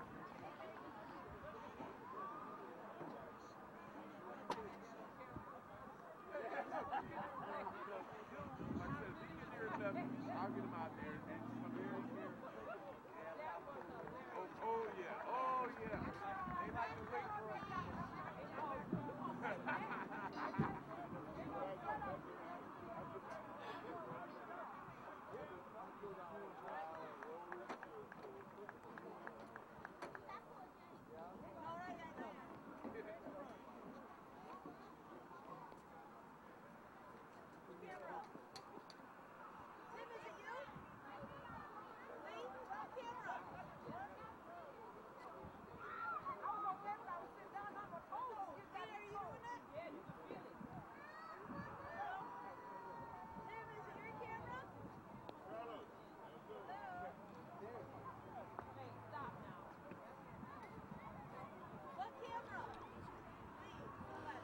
We're back here live. Of course, is the Section 5 high school football game of the week here live on RCTV, Channel 15. Tariq Spence with the player of the game, Brian Whitlock of the East High Orientals. Brian, you guys are running the football extremely well. 2 touchdowns today. How does your team feel after this win against Franklin? Oh, we feel real good right now. Going into sectionals, we're ready to play this. We're ready to play whoever we got. And right now, since we're on the road, we want to keep it going. We're ready to play. We're coming strong. Well, I tell you what, you guys have only lost 2 times this year, but you know you played McQuaid early. Obviously, you'll see them again, hopefully in sectionals. But after a couple of games, you guys have really gelled very well. Would you say? Yeah, we started off kind of rough, but then later in the season, we started to become more of a team, and we playing hard, working together, worked on our mistakes. So we kind of worked on together, help each other out, try to keep each other up on their feet, so we can make it to sectionals and work hard. What did Coach say to you guys after the first half? 55 points in the first half. There's not a lot much you can do or yell at you for. I mean, you guys played extremely well. Yeah, well, he just came out there. He was like great first half, and just we're going to put in the second string because we want to get rest up and get ready for sectionals, see what we play. So not much. Just came out here, told us that we had a good first half. Now it's time to finish the game. Still play good. Don't try and give up. Still keep consistently. But other than that, it was good. Best of luck to you. Best of luck to you, Brian. Right, thank you. We'll be back with, of course, Coach in a matter of moments, find out exactly what this East High team is going to do heading into sectionals.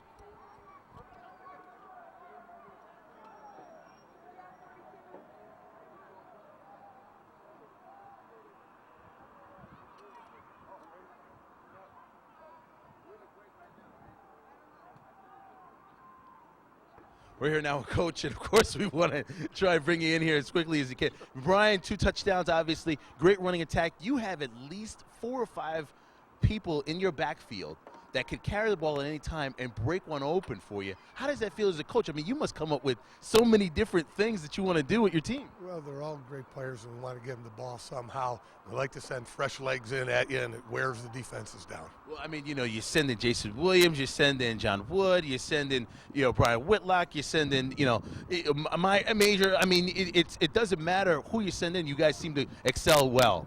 Well, we're tougher to defend that way because there's a lot of different weapons, and you have to prepare for all of them. Best of luck in sectionals, Coach. We'll be back to wrap things up coming up next. 55-20, East High with the win. You're watching the high school football Section 5 football game of the week.